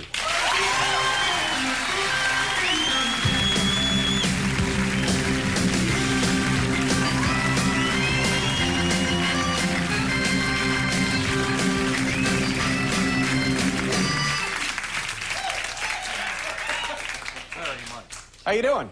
Fine, thank you. Nice to see you. Well, good. Thank you very much for being on the show. You don't mind us referring to you as an old friend, do you? Depends how many olds you use in the sentence. Just the one. No, then that's fine. And not necessarily to indicate your age, but just the length of our friendship. Have you ever introduced someone on the show as someone you basically didn't like? No, well, have we? Yeah, probably we have. Yeah. Now, Buck, I want you to tell me as much as you would like to tell us about your recent trip to Australia. Ah, odd that you should ask. I recently went to Australia. Right. It's a huge country. In square miles, how big is it? 30, 40. Or more. I don't know. I'm not one for facts. But it dwarfs, the the United States, certainly. No, I think it's about the same. But I could be right. I don't know. Most of the people live on the coast because once you get inside, it's pretty boring. But it's very beautiful, very large. You can go at speeds of up to 120 miles on the outback. Wow. They have animals like nothing you've ever seen before, and the people are extremely nice, and they have that charming way of speaking. Well, it's charming for about 15 minutes. And then after you've heard them say things like, "It's hard to eat spaghetti," you want to kill them. Yeah. But they're real nice, and they're very friendly, and they come over and strangers introduce themselves. They don't know who you are. They invite you over. You know, what do you do in the States, mate? Yeah. And you know, I'm a serial killer. Well, come to dinner, meet the wife. They're very, very nice people. All right, now let me ask you some questions about this. Had you been to Australia before? Your Never. First trip? All right, was this a vacation or a business for you? It was a vacation. All right, where did you go first? Sydney.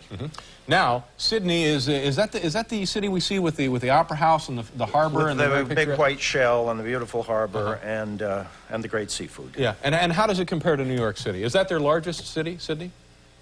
Yes. Yeah. How does it compare to New York? It compares favorably in some ways and unfavorably in others. All right, Buck. Now for some extra credit. It's very. I don't want to give you too much information because that's power. It's okay. It's very informal. It's like New York in its seasons, except of course they're reversed. Right. Yeah. Which can be really confusing. But not to them. Now, they say now that Sydney is home of some of the most beautiful women in the world. Did you find that to be true? No. I looked for them desperately. If they were there, they were avoiding me. Possibly consciously. I don't know. Yeah, hard to believe that, though, isn't it? I think really? they were. Yeah. I think they were all at the beach. Yeah. But no, if you think about it, I mean, like Elle Macpherson. Yes, but I think and Rachel Hunter, and no, she's from New Zealand. I think Elle Macpherson has to be considered a mutt. I mean, a throwback to some other kind of creature, because she's just, you know, you don't see Elle Macphersons. Oh, I see. Yeah. You see ordinary-looking human beings. And what of the food? Was it good food there? Spectacular. This is what nobody seems to know. Nobody writes about, nobody thinks about. The food is great. The best seafood I ever ate in my life. Those of you who are interested in food, and I can see that there are almost none of you.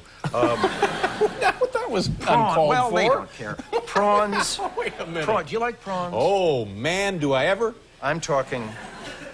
You're eating the front of the prawn, and the back end of it is still in the ocean.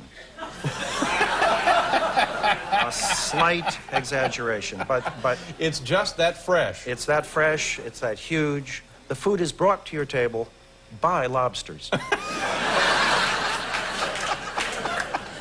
That's silly. Wow! Jeez, how do you account for that? A mixture of friendliness and stupidity. Let's tell you what, let's do a commercial, and then we'll come back to continue this cross-examination.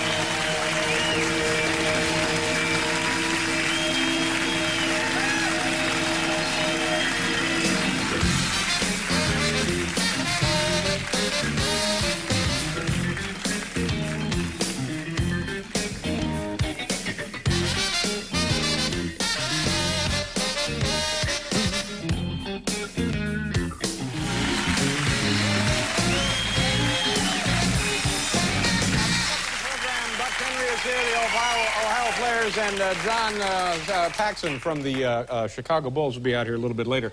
I want to ask you a couple more things about Australia. Did you see the Southern Cross while you were down there? No.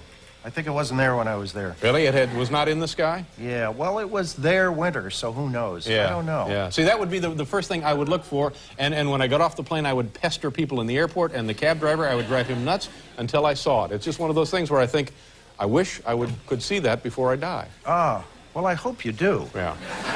And I don't hope that's soon, either of them. Well, thank you very much. It's just, I can't imagine going there and not having the slightest curiosity Well, about that's it. it. I never looked up. So maybe that next time. All right, now tell us about this here. I fell in love while I was in Tasmania. Mm-hmm. I fell in love Tasmania with this. being an island off the coast of A Australia? large island off the coast of Australia. And this is, it's a wombat, for those of you who are interested in wombats. And I can see there are many of you. Oh, here you go again. And this guy, which is about, he's 40 pounds of fur, Right. with claws and genitals attached. And Can you get him the other way? I don't know, but Thank you. you mean like for a transplant? I don't know, but I'm saying, you know, to see one of these things flying must have really been scary. Yeah, it is frightening. A few moments after that was taken, it tried to eat my ear. Yeah. Is it? And this was just out in the wild, or they had like a little petting zoo there? Or you found that They're in a sort hotel, of or- large preserves in Yeah. which you can pet almost anything you can think of. What is the major stone formation in the center of the country? Ayers Rock, I think we call it. It's huge. It's vast, It's isn't it? gigantic. Yeah. Did you climb that? I Did you- climbed it. Yeah. I climbed most of it. Some of it I didn't want to climb. Some parts are better than others, just like with all of us. But lots of people climb it, and lots of people have heart attacks and die. They don't advertise that. They don't mention that in the brochure. They right? like to pretend people fall off it and die, but they don't. They just, you know, as they... Too much exertion, too much heat. I'll bet it's hot. You isn't have it? to carry more water than you weigh Right, to get right, up it. yeah. But the distressing thing is when you're two-thirds of the way up and you quit, like I did, as you're coming down, you see like ancient Scandinavian couples yes. scampering up, screaming things in Swedish about what fun they're having and how exhilarated they are. Kill 'em. Have you? Now I know you love to travel because it seems like whenever you're on the program, you've just come from some trip somewhere. Have you been to a place that you were looking forward to going and got there and realized, oh heavens, I hate this place? St. Petersburg. Oh, Oh, you mean not around here? yeah. I didn't really hate St. Petersburg. I know, yeah. I didn't love it, but I didn't hate it. Yeah. Okay?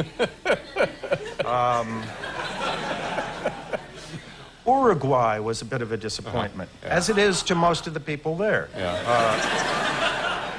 I wanted to go because the capital is such a beautiful name, Montevideo. Montevideo. And I was thinking to myself this afternoon, this probably means mountain of vision, or vision on the mountain, or something like that. It actually means disappointed tourist, in their peculiar arcane language.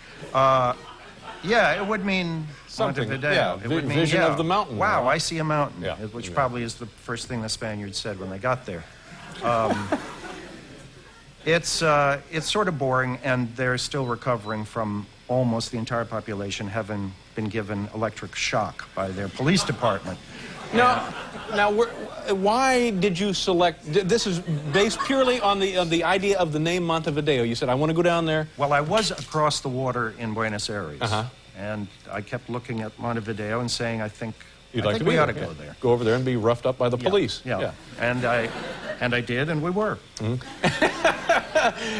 But that's another visit, Buck. That's I hope so. A whole nother story for us. Let's see, plans for the summer? Anything coming up here? Well, let's see. I'll probably go work in a film somewhere if someone offers me a job. I finished a script, so I'm going to take a few months off and, I don't know, try and help Connie Chung have her baby. All right, well, good luck to everyone involved there. Buck, always a pleasure. Thank you for joining us.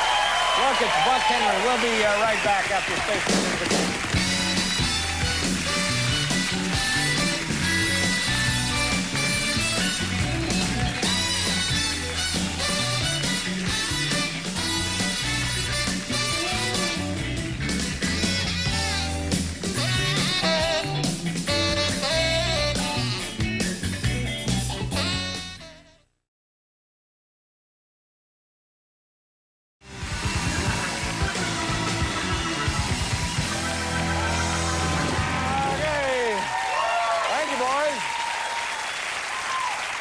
Welcome back to the program. Buck Henry is here. Also, the lovely, easy on the eyes. This gal, let me tell you something.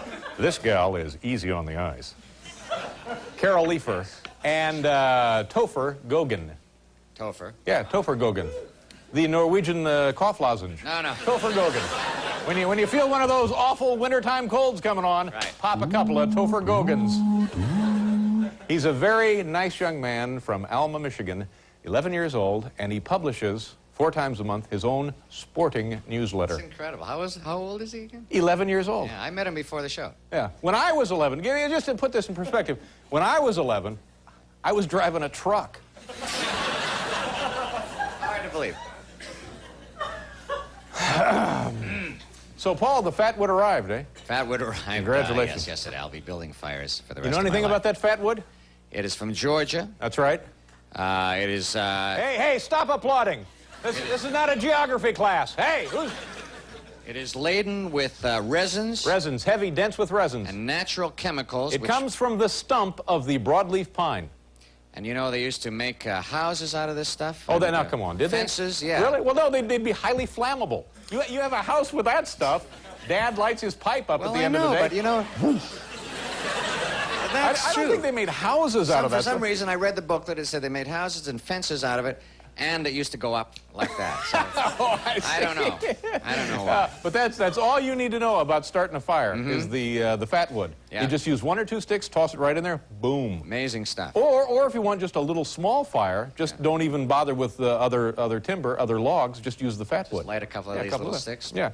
Okay. Or light one, keep it in your pocket on those cold motoring trips in. Yes. Have we covered everything we need to talk about? I guess we have. All right. Where's the little card here? Ladies and gentlemen, our 10th anniversary primetime special program will be on February 6th at 9:30. Cosby comes on at, what time does Cosby come on? The popular Bill Cosby show comes on at 6. It comes on at 8. And it runs from 8 until 8:30, and then it's the show, it's almost the Cosby Show, follows that. Different world. Yeah. Yeah. From 8:30 to 9 is the almost the Cosby Show. Different world. And then 9 to 9:30 is the it could be the Cosby Show if you look really quick. And then we come on at 9:30. Yeah. All right, it's our 10th anniversary program. We couldn't be happier with the show. We hope you'll take a couple of minutes out of your busy viewing schedule to join us that night. Well, you got to take a whole hour and a half out of your schedule. That's right, yeah. I'm sorry, I misled you there. Not a couple of minutes. Take an entire hour and a half out of your busy viewing schedule and watch our show. Well worth it. Our first guest is a world-class writer. Give me one of those Topher Gogans, will you? There. It's the cough drop preferred by Norwegian fishermen. The Topher Gogans. You can get them in the original and the new spicy mint. The poor kid's probably crying now. Topher, it's a very distinctive name, and it's part of his name, Christopher. Yeah. Yeah. Oh, that's what it is. Short for Christopher. Yeah. I never realized Yeah, that. Topher, Christopher. Now I realize. Yeah. I know another guy named Chris, and we call him Topher. I've never, all these years, didn't know why. Is that right? Yeah. I'd call him Toph, Yeah. thinking I was, really slick. Well, no idea. Pull that cough drop gag on and see what happens.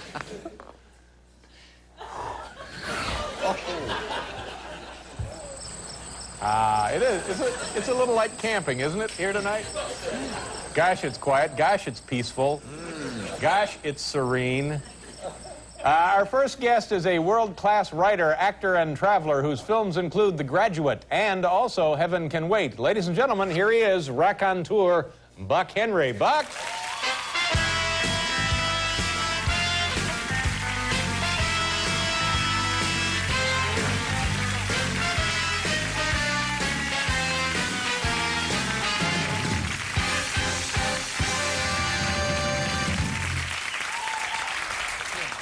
Thank you very Buck, much. nice to see you. Happy Nice to see you. 1992. Now, Paul and the band played the theme from the television program Get Get Smart. That's right.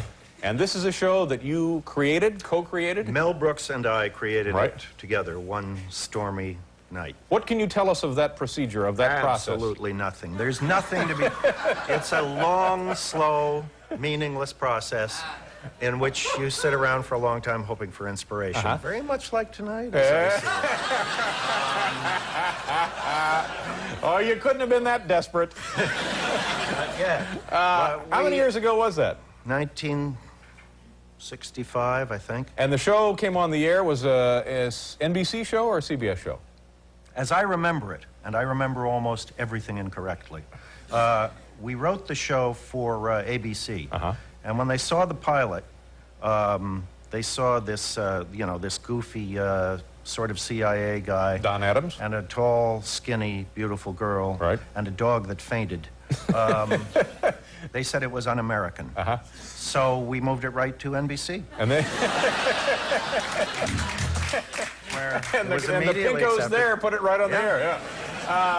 And how long did it run on NBC? It ran for 5 years. I Okay. think all of the time on NBC, but I could be wrong. And it was a big hit, wasn't it? It was very successful. Yeah, it was a big hit. And it's one of those shows that I think probably, with little interruption, has been on the air ever since, in one form or another. It seems to play twice a day almost everywhere, including bizarre countries I've been to where it's translated into languages nobody speaks. And had I, had proper representation, I'd be very wealthy. Oh, see, now that was going to be the next question. Since it was something of you, you created part of this, you don't, I guess now is what you're saying, share in these eternal rerun? I do share. But if that show had been done 10, 15 years later, I'd own you. Why not make me an offer now anyway, just to see what happens? Anyway, but that's another interesting part of your life. I mean, in addition to the Graduate and Heaven Can Wait. What was the film from which Heaven Can Wait was adapted or remade? Here Comes Mr. Jordan was the original film, a quite wonderful film, and it was part of Warren Beatty's immense chutzpah and talent that made him decide to redo it. Right, and it turned out to be equally as entertaining as the original. I think people really like that film, I too. certainly am not one to say so. Yeah. Although I find it completely compelling. Yeah. But in the original one now, it's a boxer, a prize fighter, training for a heavyweight title. That's right. Crashes in an airplane, but does not pass away, but they get him anyway, right? He's taken away. It's hard to sort of follow. The story makes almost no sense. Yeah. But by the time we got to it and reworked it, it made almost no sense in a different way. So that was your twist on it. You confused people in a whole different area. Turned him into a football player because Warren didn't want to take his shirt off. And I don't blame him. In the same way that you Same thing didn't that came take up your here shirt earlier off. tonight. I'd rather not take my shirt off. I look foolish with this 10 tie. years of not taking your shirt That's off, right. I think, is an enviable record. Thank you very much, Buck. Now, let's turn our attentions elsewhere. Oh, what? What? Really? No, what? Oh, well, now I'm completely confused. Anything I can do to help? No, not now, no. Oh, I see. Maybe about a half an hour ago. Not now. Let's do a commercial, and then we'll be right back.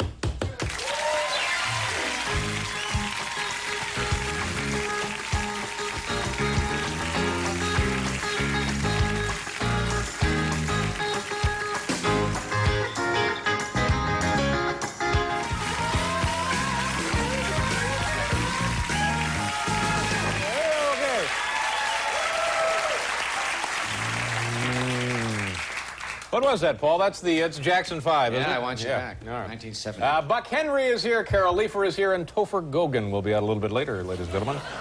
Talk about the cough drop of preference among Norwegian fishermen. I used to wear Topher Gogans. Yeah? I had a complete set at one time. Oh, you had the whole set? Yeah, they had the days of the week on them. Man, I wish I had a picture of that. Oh, yeah. Let's talk about something else. Let's talk about recent travels. I know you're a man who craves travel. You thrive on travel. I crave escape. Yeah, yeah. Your home is permanently, I guess, New York, Los Angeles? Both. All right. And you're always on the move. Where have you come from recently?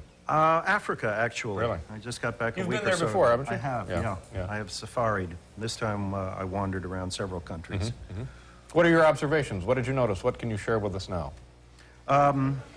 So many things, and there's so little time. No, we got no. Believe me, we have plenty of time. You take all the time you need, Buck. Sure. It's an enormous country, Africa, as you know. Yes. You might even call it a continent. Continent, so big is it? Yes. How many countries they're in? 44, 50, around in there? Between 44 and 50. Yeah. But they change all the time. You Constantly in flux. You learn one language, you're out of it. Yeah. They've gone. Yeah. You learn Swahili, they're talking Urdu. You learn Urdu, they're talking Shona. So you don't know what to speak, you don't know where. It's great stuff. And it's summer now, so it's warm, and that's why I'm tan. Right. The people,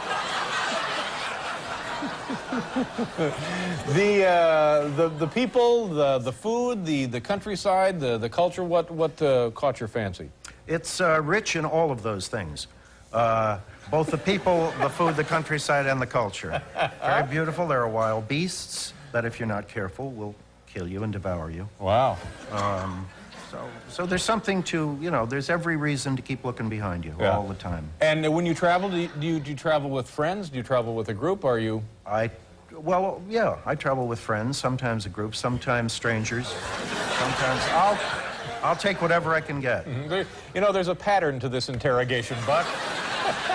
I asked the question, and then you repeat it in the form of an answer.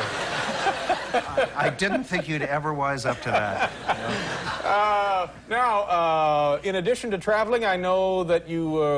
I saw you at a Grateful Dead concert on television someplace. Oh, quite right, yeah. No, thanks. I do a show sporadically that's on PBS called Edge, and it's a magazine show. And one of the... Thank you. Oh, stop it! And one of the pieces was on the Grateful Dead. Right. I spent a weekend with them. It was like going back into a time warp. Really?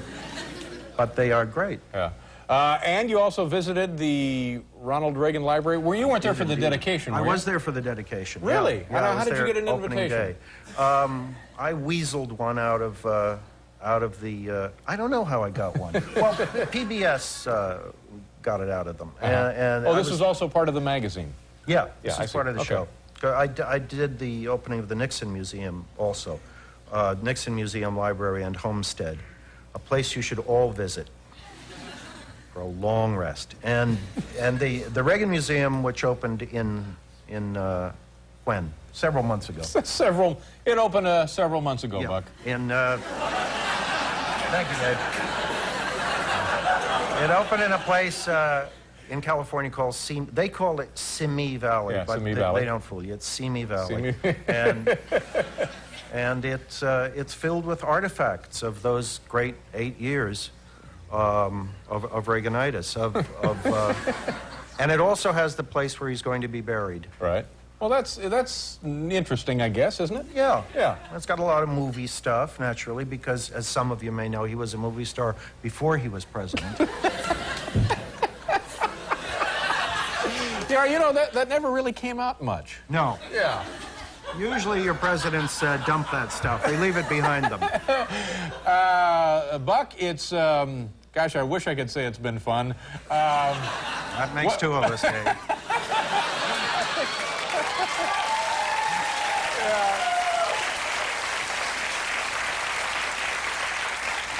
I think 202 of us. And where are you off to now? What adventures will you be up to? I'm going to stay here until I have a chance to come back on this show and explain all the stuff we've talked about. Okay. Well, we'll give you a 60-second breather and try it again. Nice to see you, Buck. Thanks for everything. Buck Henry, ladies and gentlemen. We'll be right back.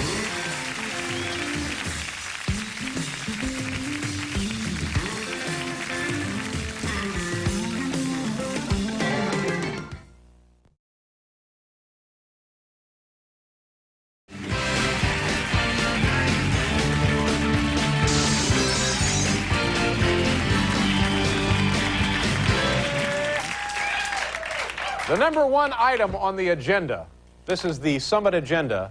Yeltsin asks, when do I get to meet Perot? That's the #1 item on the agenda. So what are you saying? Well, it's just odd that it would be on the agenda in the form of a question. Yeah, 9:15, Yeltsin asks, when do I get to meet Perot?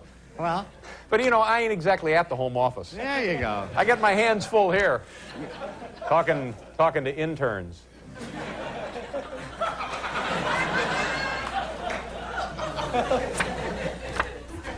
Let's bring out our first guest. This man, ladies and gentlemen, is a writer, a fine actor, and a gifted director, and I'm going to throw in here also raconteur. Free of charge, he's a raconteur. His films, of course, include the always popular classic The Graduate and also Heaven Can Wait. We're always happy when he stops by. Ladies and gentlemen, please welcome back raconteur Buck Henry. Buck?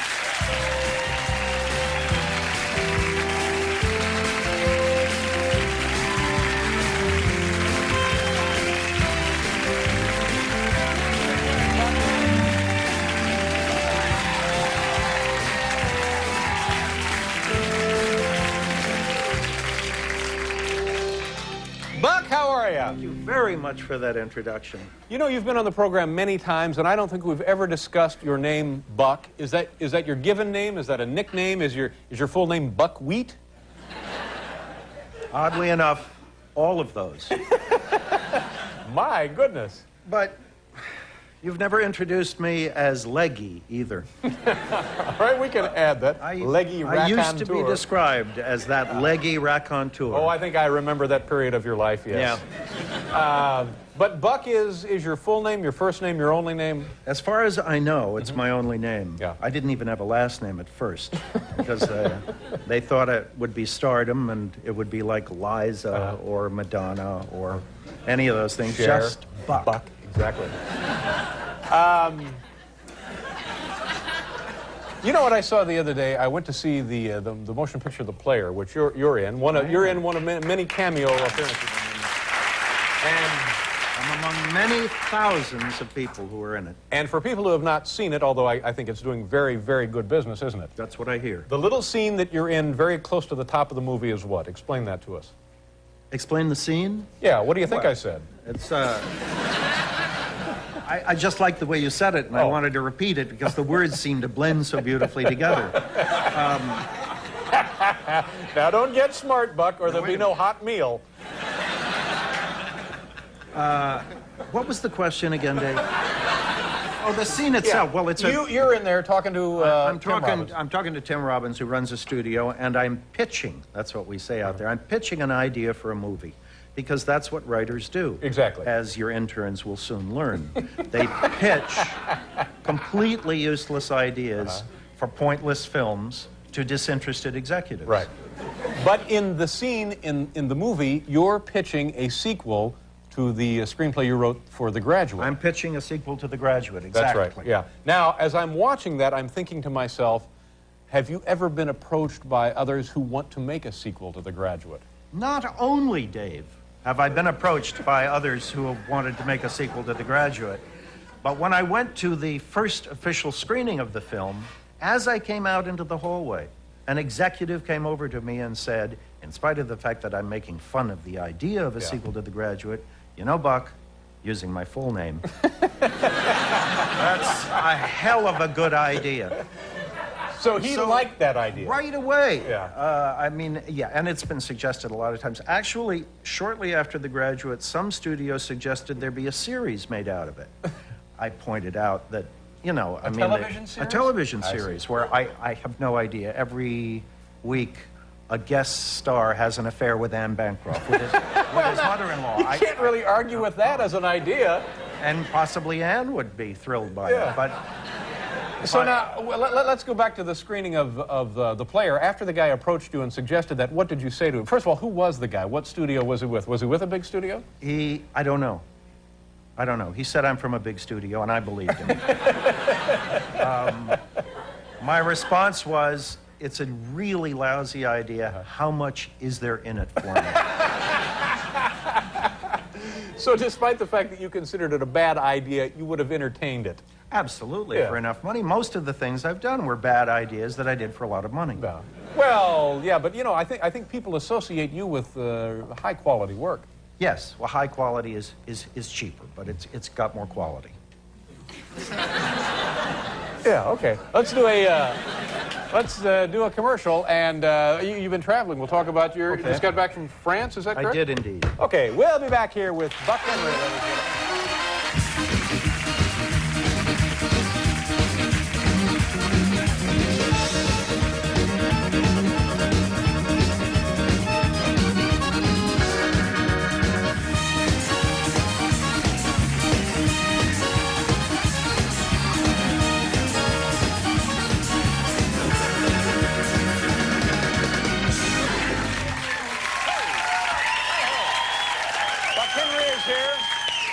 Buckwheat Zydeco, very, very peppy music. Let me ask you a question, Buckwheat. I'm sorry, Buckwheat. Forgive me. Is that an accordion?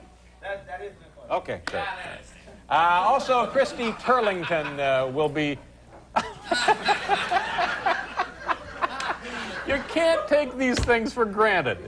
It might have been some kind of special Zydeco device that not necessarily could have been an accordion. No, you're right. Yeah. The other one isn't an accordion, is it?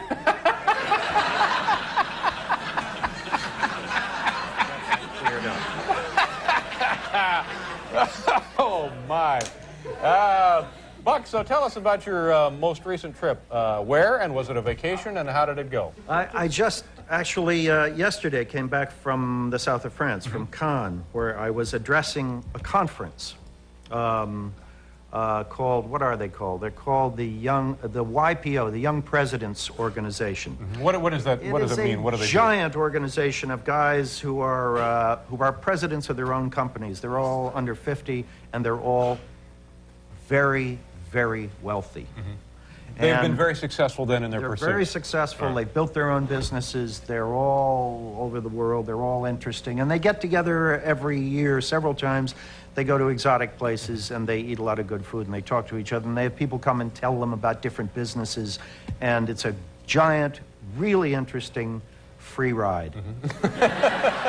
Do these people represent the avant-garde? Do they represent the power of this country? Do they represent the up-and-coming power? What, or is it just wealthy guys having a lot of fun? I think they're already powerful, and I suppose some of them are up and coming, and it's every business in America. There are lots of them, and they're interesting. And what did you do for them? What did they want to learn from you? Was it about filmmaking? Yeah, I gave them a short, pithy,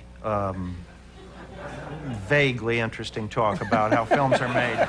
And sort of like tonight? Yeah, very much like. But we did not discuss the difference between musical instruments. Was it at a banquet? Was it in like a little meeting hall? Or It's a week long. They take over the whole city. Yeah. They take over the Palais, which is where they run the films during the festival.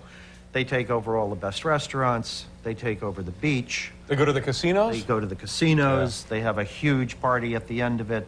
There's a place in Monte Carlo called the Sporting Club, which is... I've been there. It's sort of gorgeous. Yeah, As you know, you look out, you see the whole city, you see the bay, the docks, and the boats. And at the end of the evening, and 1,000 people are sitting there having dinner. At the end of the evening, the ceiling disappears, rolls away. Perhaps that didn't happen when you were there. No, it didn't really. No. Next time I you was go on with a me. tour. Okay, I will. The ceiling rolls away, and there are a half hour of fireworks, that Wow. kind of stuff. Oh, man, you can't get better than that. Not That much. must have made you feel very, very special to be a part of that. It made me feel more than special. Yeah. It made me feel warm and loved. Well, there you go. Buck, once again, I believe you've proven yourself as a raconteur here for us this evening. Thank you very much. Great job. We'll renew your papers. Oh, Your raconteur papers. I wouldn't be surprised if Christy Turlington comes out and blows a little secret of ours in a couple minutes by announcing our engagement. Oh, my goodness.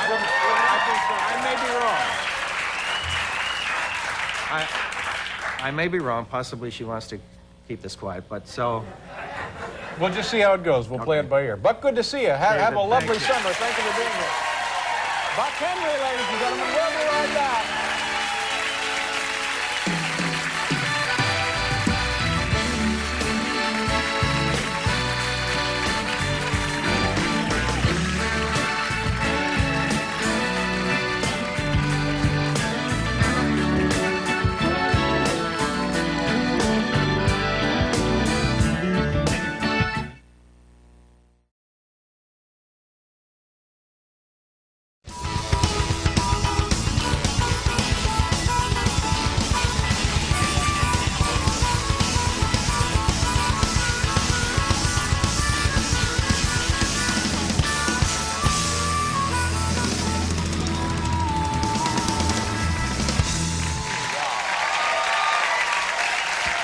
What did you think of that stomp? I love It stomp. was exciting, wasn't it? Right in tune, too, yeah. And I'm telling you something, if they don't have a deal with the folks at Zippo, something is wrong with this country. Don't you think? There would be an endorsement, yeah. And a kind of a sad note, you know, this afternoon during rehearsal, they accidentally beat one of our interns to death. Oh. It couldn't be helped. Nah. It was a racing accident, that's all it was. Our next guest is responsible for creating some of America's best-loved motion pictures, including The Graduate and Heaven Can Wait. Folks, please welcome actor, director, raconteur, Buck Henry. Buck! Hey, Buck! Pleasure to see you again. How's it going?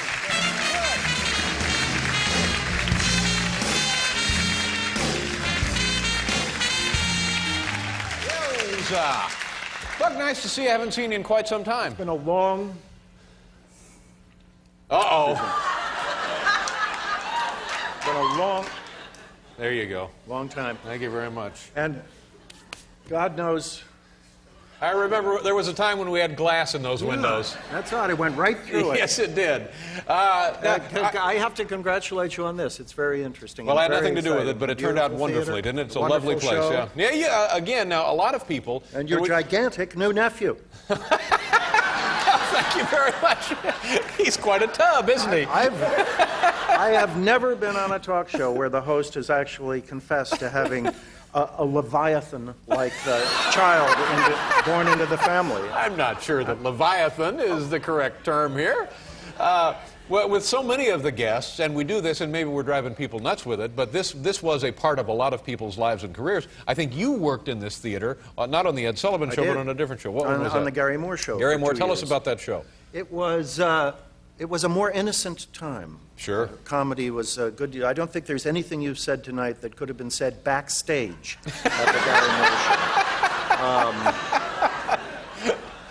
We were kindler and gentler and sweeter, but it was a very friendly. It was a good show. I mean, Gary was a great fellow. He was a and nice man, wasn't he? Totally nice. Yes. He was so nice. Some of us didn't believe he actually existed. And Durward Kirby was a nice guy. Durward Kirby was his announcer, kind of Was sidekick. his deal. sidekick. Yes. And I came from California. I'd been working for Steve Allen at the very beginning of my alleged career to work for Gary for 2 seasons. So you have really worked with some interesting, talented, unique individuals in broadcasting. I have spanned the spectrum, if you will. Now, Buck, as a raconteur, do you recognize that term? Does that fit you? Is that something you respond to? You are, in fact, a raconteur? I try, well, I recognize the term. I hate to think that it's the ultimate definition for one. Sure. Because it sort of gives you basically the idea of a crashing bore. Who drives people ultimately away from the dinner table with an endless series of anecdotes. It makes me think that you have endless stories on endless topics. Is that fair? Well, that is true. All right, well, let's talk about something. Let's pick a topic. What about the Clintons? What about the administration? What about Whitewater? What about any of that? The Clintons, and as you know, I talk to them almost every day.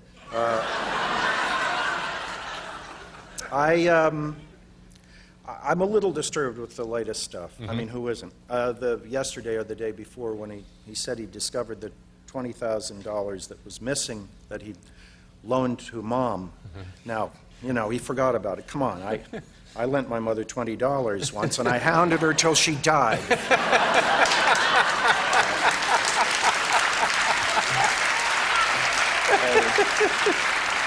I don't think so.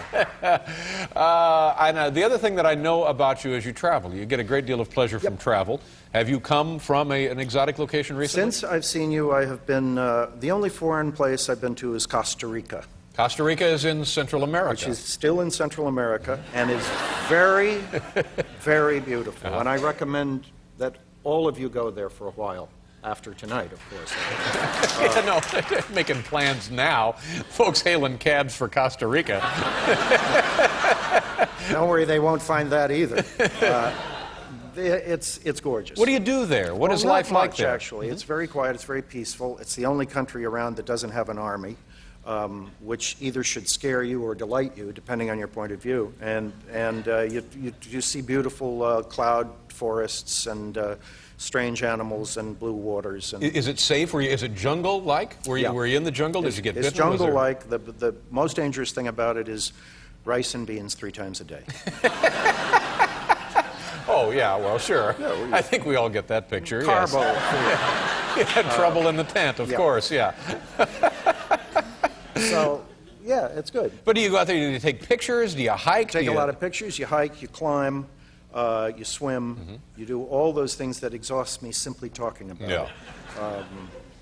And a lot of places they don't have electricity after 9 at night, so you're up very early. It's unspoiled then. It's a paradise. Very unspoiled. You know, I think I don't know if a lot of people are aware of this. I certainly was not as aware of it as I might be. But you have kind of a thriving career as an actor.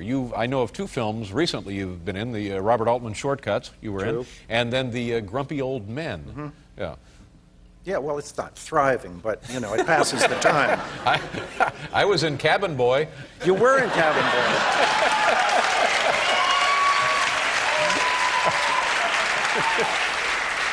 And I'm sure you'll be in the sequel. I tried to see Cabin Boy. Yes, you had to be quick. Now, have you seen your movies? Do you one of these guys do you know what you're involved in? I haven't seen all of them, no. I haven't seen Grumpy Old Men. This was Walter Matthau? Matthau and Jack Lemmon and Burgess Meredith, which made me sort of young among them.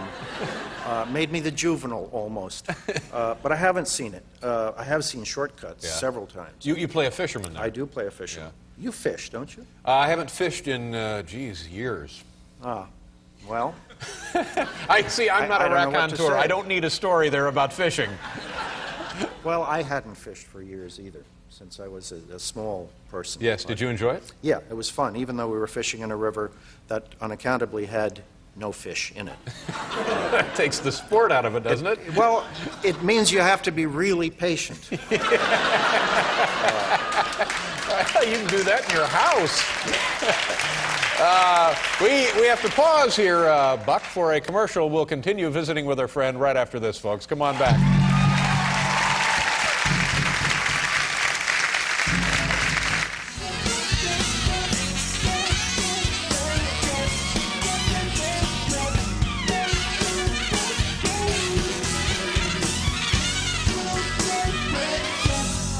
Buck, you're on your way to Toronto soon to work on a film that you've written. Toronto, yep. Good luck on that project. Thank a pleasure you, to see you as always. Come back anytime. Thanks Buck Henry. My thanks also to Stomp and Thea Vidal. Tomorrow on the show, Martin Short, Sammy Hagar, Mary Stuart Masterson. Thanks for watching. Good night, everybody. Worldwide Pants.